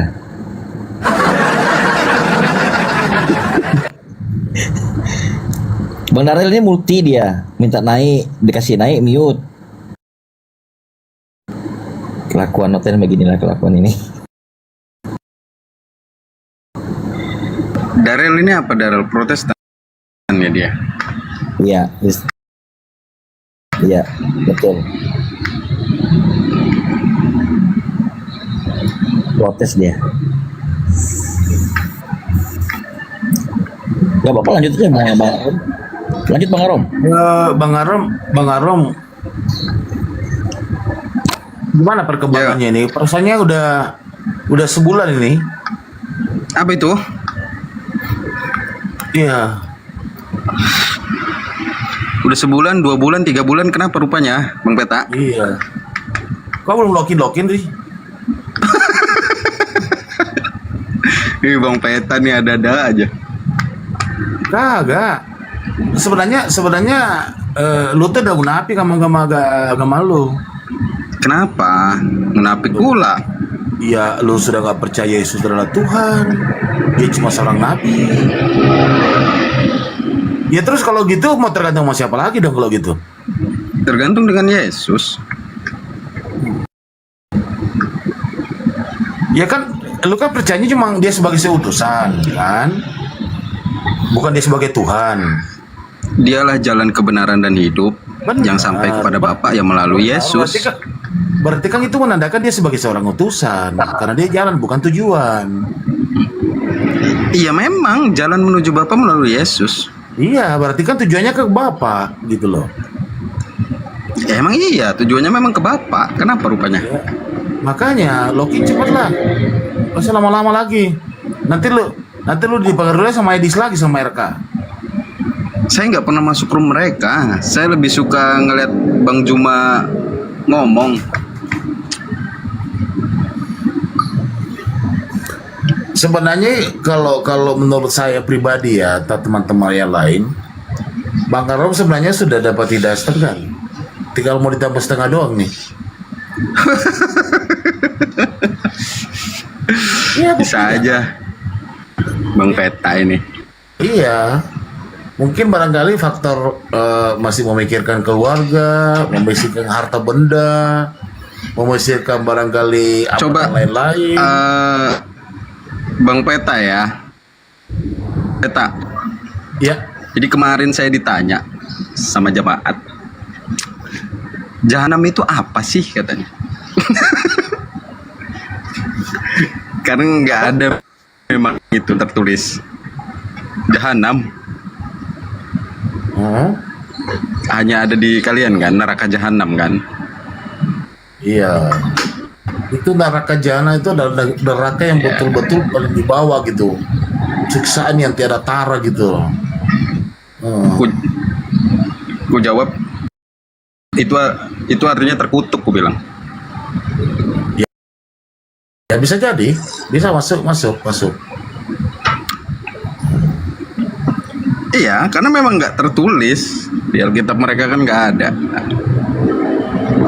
Tuhan, coba Anda mengatakan Alkitab mereka, berarti sudah Anda tidak mengakui Bible Anda, Bible kalau gitu. Nah sekarang saya nggak butuh itu lagi kok dipegang. Semoga udah hafal lah. Nggak, kira-kira Bang Arom percaya nggak bahwa itu ada akan dibangkitkan kembali setelah kematian? Percaya nggak? Kenapa? Bang Arom percaya nggak setelah orang mati akan dibangkitkan kembali? Akan dihidupkan kembali? Setelah kematian? Iya. Iyalah, setelah kematian ada kebangkitan lah. Iya. Nah sekarang nanti kalau pada posisinya, mohon maaf ini saya tidak mudah-mudahan Bang Arom panjang umur sehat selalu ya. Tetapi kini kita namanya ada diskusi. Andai kan kira-kira dengan posisi seperti tadi bahwa Anda tidak mau memegang lagi kitabnya mereka gitu ya. Berarti Anda sudah tidak menganggap Bible itu adalah kitab saudara. Iya kan? Nah berarti kan tidak ada lagi kepercayaan. Gara-gara Bang Ardi ini. Oh gitu.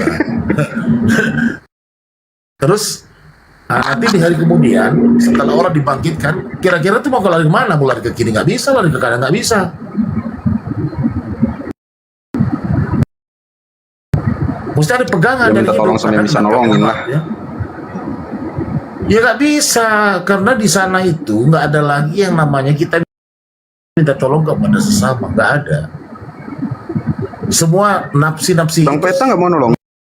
Pertanggungjawabkan sendiri-sendiri. Ya. Justru saya sekarang menolong Bang Arom. Justru sekarang saya menolong Bang Arom, makanya saya bertanya seperti itu. Iya benar ini bukan saya, mohon maaf ya, saya kita nggak mencoba mempengaruhi. Ini faktanya memang demikian. Karena kalau di hari kemudian setelah kita dibangkitkan lagi sudah masing-masing, jangan kan antara kita dengan saudara Bang Arom ya, antara bapak dan ibu saja itu masing-masing kita mempertanggungjawabkan di masing-masing, nggak bisa menolong. Nggak boleh dibilang, loh mak dulu kan saya di dunia anakmu.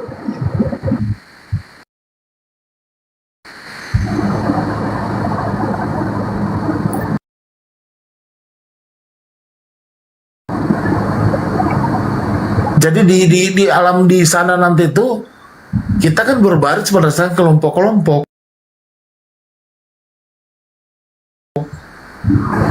Ada kelompok yang mungkin umatnya Nabi Adam, kemudian Nabi Nuh, Nabi Musa, Nabi Isa, kemudian Nabi Muhammad. Ada juga yang berdiri, mereka bingung. Dia lari ke Nabi Adam, gua enggak kenal sama lu. Lari ke Nabi Isa, gua enggak kenal sama lu. Lari ke Nabi Muhammad, gua enggak kenal sama lu.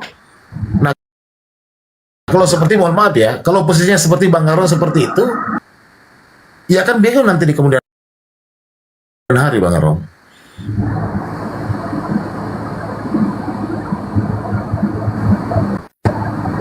Jadi sekarang tentukan sikap, tekadkan bahwa saya harus memilih jalan yang benar. Bang Arom kan tadi mengatakan saya lebih suka mengikuti kajian-kajian Gurunda Suma. Ya kan, berarti kan ada yang menarik gitu. Ada yang membuat Bang Arom itu masuk di akalnya apa yang dinarasikan oleh Gurunda. Hafalan dia lebih bagus.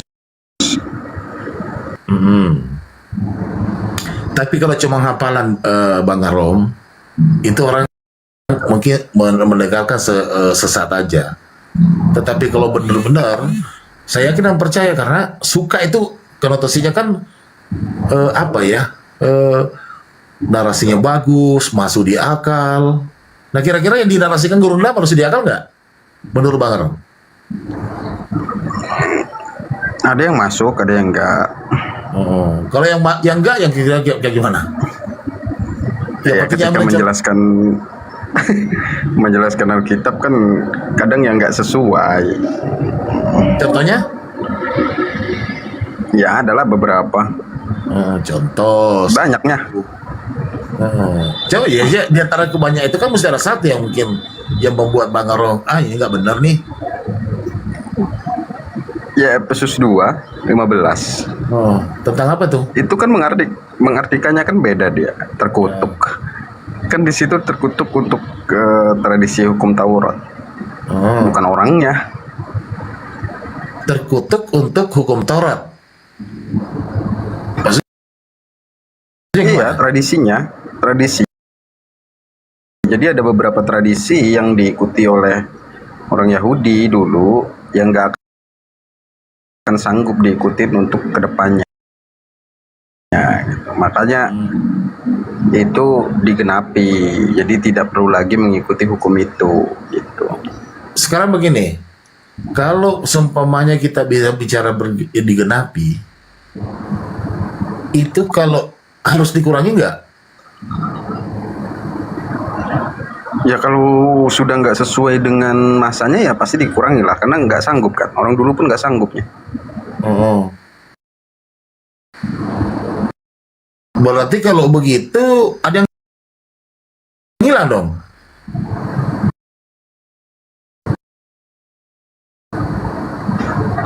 Ya kan tadi setuju bahwa perubahan itu ada, perubahan ketetapan kan ada. Berarti tidak cocok kata penggelapan kalau begitu. Karena dikurangin. Beda kalau dalam konteks Islam ya. Beda dalam konteks Islam. Seperti tadi yang dijelaskan oleh Bang Riki sama Bang Andi Selebes, Bang Andi. Kan di sini kata menggenapi. Berarti yang kurang itu digenapi, tapi tidak dikurangi. Tradisinya aja, Bang. Iya, namanya kan di situ kan tradisi itu. Berarti kan bukan dari agama toh kalau tradisi. Ada yang ngambil dari situ juga. Itu kan kitabnya Musa kan kitab dari Tuhan. Betul. Masa mau dikurangi kata-kata Tuhan? Iya bisa berubah lah, Bang. Oh? Bisa berubah itu melalui penebusan itu. Melalui penebusan? Ya, jadi bisa dirubah, bisa berubah. Jadi kan ketetapan itu nggak selalu menetap. Kalau tidak salah, saya tidak tahu ayatnya apa ya. Kalau tidak salah ada di dalam kitabnya orang Kristen itu mengatakan bahwa Tuhan itu setelah dia mengucapkan tidak akan mungkin kembali lagi. Kalau tidak salah, saya kurang lebih begitu artinya. Iya. Betul. Jadi segala firman yang keluar dari mulut Tuhan itu nggak akan kembali dengan sia-sia. Dia kena kembali sia-sia. Nanti kan ketetapannya sudah dibuat Allah Tuhan itu berdasarkan para kaumnya, para nabi yang ada terlebih dahulu, itu kan sudah ditetapkan begitu ya begitu. Kecuali kalau pergantian kan seperti masuk ke Nabi Muhammad kan sudah diinformasikan.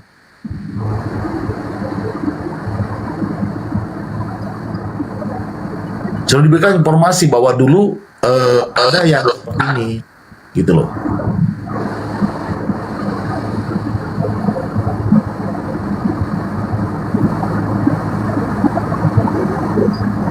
Saya suka ngobrol sama Bang Arom karena orangnya enjoy, santai atau apa dan sebagainya kan.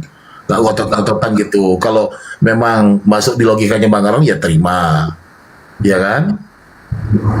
Itu sebenarnya yang kita mengedukasi. Bukan cuma Bang Arom, teman-teman barangkali yang teman-teman Kristen yang ada di bawah juga kita berikan edukasi gitu.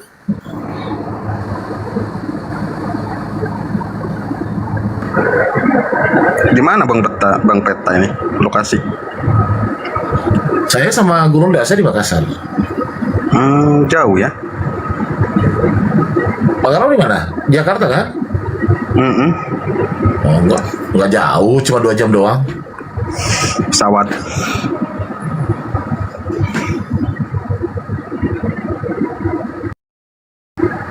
Naik pesawat ya, Bang Peta ya? Iya. Jadi saya sih mengajak Bang Arom, saya suka ngobrol sama Bang Arom karena orangnya santai gitu, nggak sopan, santun ya. Ya.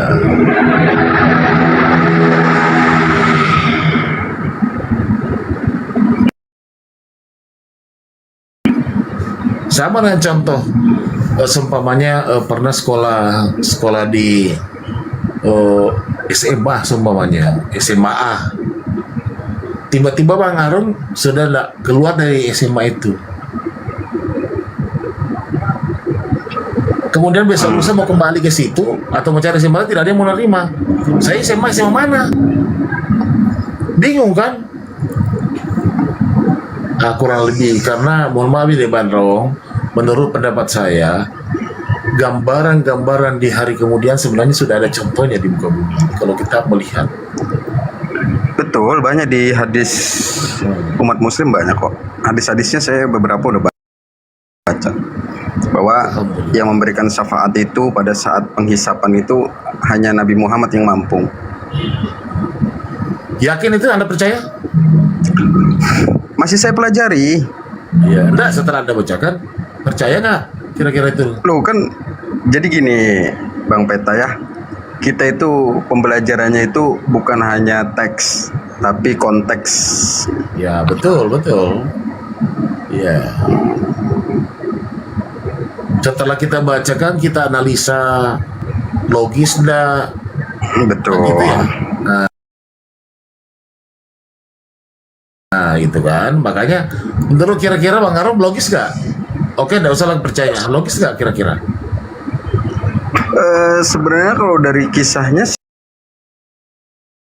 sih, kalau memang di situ tertulisnya bahwa banyak pengikut Nabi Musa, banyak pengikut Nabi Isa meminta bantuan kepada mereka, terus ditolak semua sama nabi-nabi itu, terus meminta kepada yang bisa memberikan syafaat, karena nabi itu tidak pernah meminta apapun kepada Sang Pencipta dan permintaannya akan diminta nanti pada saat di Yaumil Hisab gitu ya. Jadi memang nabi yang nggak pernah minta-minta Nabi Muhammad. Jadi permintaannya itu pasti dikabulkan gitu. Berarti logis ya? Logis. Ya, masalah Anda meyakini nanti di belakang kan berjalan sesuai dengan tadi perkataan Arum bahwa sementara proses pembelajaran. Ya.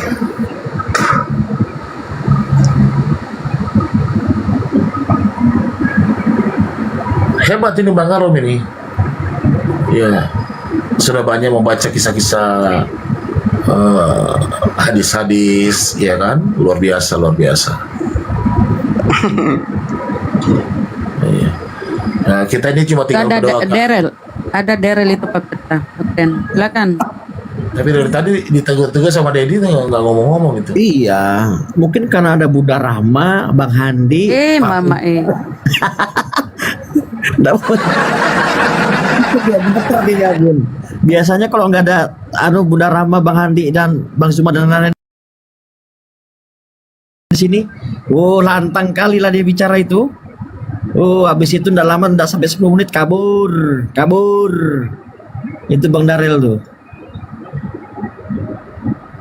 Iya, karena beda pemikiran dengan Bang Arum. Bang Arum itu menggunakan akal sehatnya dalam melihat. Maksudmu aku nggak sehat? Pak Peta, Bang Arum itu udah lama nggak makan B2. Daryl ini masih doyan makanan favoritnya. Jadi udah setahun lebih saya. Setahun lebih saya berhenti karena di Imamat 11 ayat 7 tidak dibolehkan. Itu perintah Tuhan. Luar biasa. Keren. Jadi makanya saya bilang Bunda Rahma, ini Arum ini sudah setengah dapat hidayah. Tinggal dia asah. Amin. Dia asah. Enggak, saya mengikuti perintah Tuhan aja yang tercatat di Bible. Makanya benar saya bilang, benar teman-teman apologet mengatakan Bang Arum, Anda silahkan membaca Bible-nya dengan menggunakan akal sehat Anda, karena akan Anda temukan kebenaran. Nah, contohnya Bang Arum sekarang. Sebenarnya gini sih, saya membaca itu di Yohanes ya. Yohanes itu berbunyi, ujilah setiap roh yang datang. Setelah saya baca-baca, ya memang yang datang kepada Paulus bukanlah Bapa yang menyampaikan firman kepada Yesus. Makanya saya tolak. Insya Allah. Gitu. Tapi kalau di gereja ya tetap bawalah ayat itu. Kebutuhan tema. Jadi masih sering ke gereja ya Bang Arom? Saya yang khutbahnya, Pak. Beliau itu pendeta, Pak Peta. Pendeta. Terus gimana dong cara memberikan khutbahnya kepada para jemaat sementara Anda sudah tidak meyakini gitu loh. Loh, yang sesuai tema kan kita setiap minggu ada temanya. Berarti tidakkah membohongi kata hati Bang Arom sendiri? Jadi Bang, ada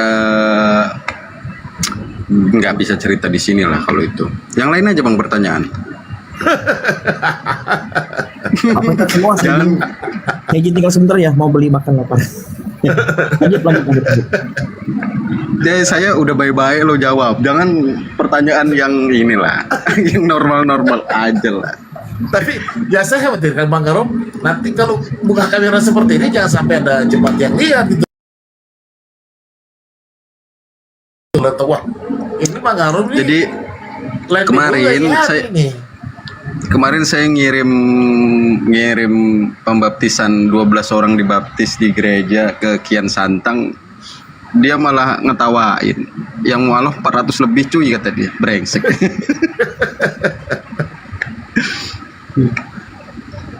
Oh, jangan-jangan ini Bang Arom ini mencoba mau mencoba untuk berdakwah sedikit demi sedikit, satu gereja nanti langsung masuk Islam bersama Bang Arom, siapa tahu punya misi seperti itu. Atau siapa tahu dia C6, Pak Peta, jangan-jangan dia C6. C6 itu menyebar-nyamar loh. C6 itu yang disampaikan ke Islam-Islaman, tapi isinya di dalam ya Kristen. Jangan-jangan. Maksudnya Bunda ini misionaris maksudnya? Iya, misionaris C6 itu. Bunda, Apa ya? orang-orang Islam saat ini udah pinter-pinter Bunda. Mana mau mereka menyembah manusia. Jadi nggak perlu lagi itu. Biar Darel itu ini ngomong. Bang Arom, Darel. Ya udah saya suruh ngomong, nggak mau. Biasanya Darel ini cerewet loh. Ayo sama Pak Peta.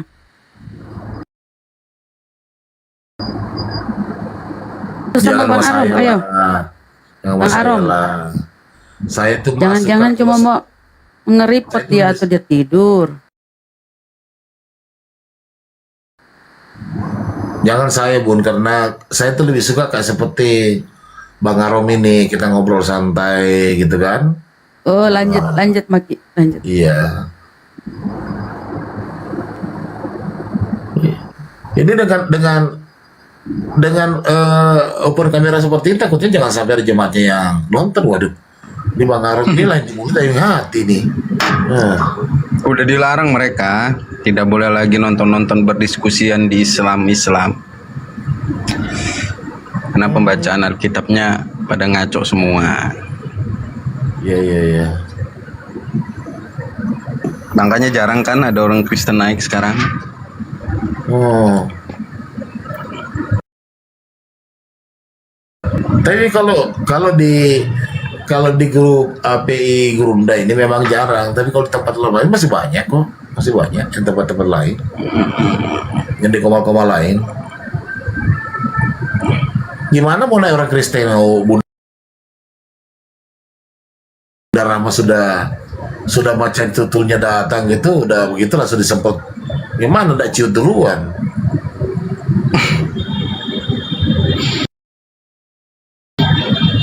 Saya paling lembut ini Pak Peta, ya kan Bang Arom? Pak Peta.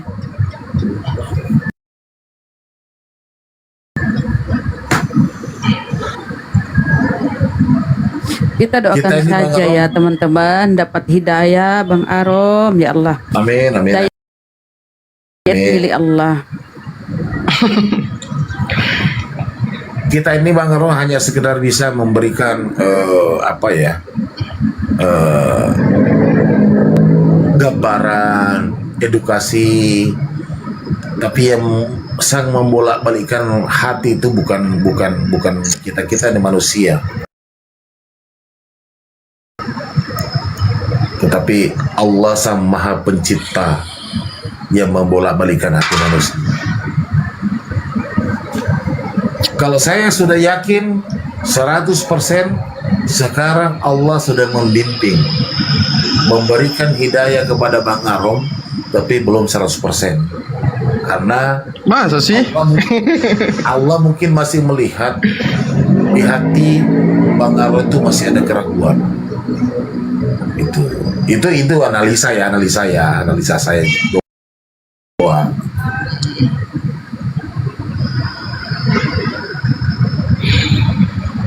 Tapi kalau Bang Arom betul-betul artinya konsisten dan betul-betul dengan tulus, insya Allah cepat atau lambat Allah akan memberikan hidayah. Yakin saya. datanglah Bang Peta tanggal 6 nanti acara GBK. Acara apa Bang? Natal. Oh, Bang Arom orasi di situ. Langsung diam pepeta. Natal pertama. Enggak, di situ nggak nunjukin KTP kok. Masuk aja, kita hidupin lilin rame-rame.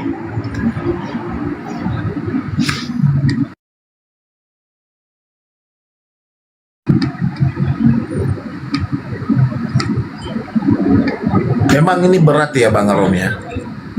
Kenapa berat? Berat begini ya. Kenapa saya katakan berat? Kami semuanya saya sangat dekat nih sama Bang Arom nih. Ya, sebagai hubungan makhluk sosial ya. Kita sesama saudara sebangsa dan setanah air. Ya, mungkin kita sering membantu. Tapi ada hal-hal yang membuat di antara kita itu ada batasan. Kenapa? Oh iya, akidah. Gitu. Ya. Kalau Sebenarnya saya person, paham sih.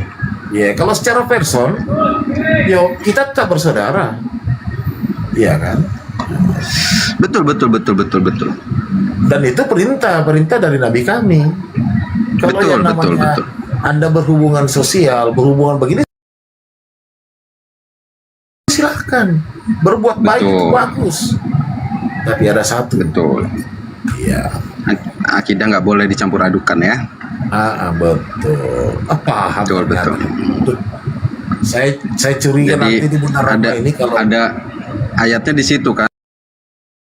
Ayatnya Qul ya ayyuhal kafirun la a'budu ma ta'budun wala antum abiduna ma'bud wala ana abidu ma'abatum wala antum abiduna ma'bud lakum dinukum waliyadin.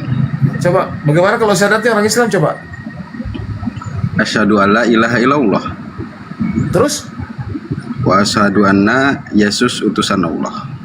Bagus. Mantap. Itu. Yohanes 17 ayat 3 kan? Yes. Nah, kan betul.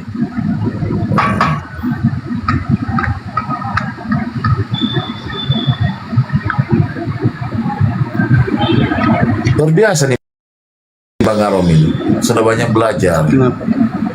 Banyak saya sebenarnya banyak ayat Al-Qur'an yang udah hafal sih.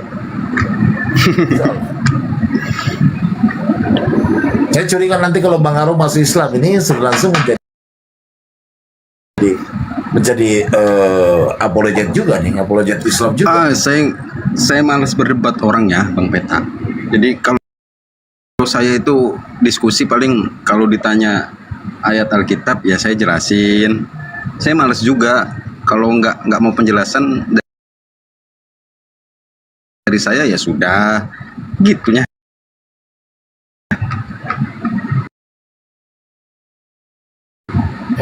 saya tidak tahu Bang Arom ya, saya tidak tahu redaksinya.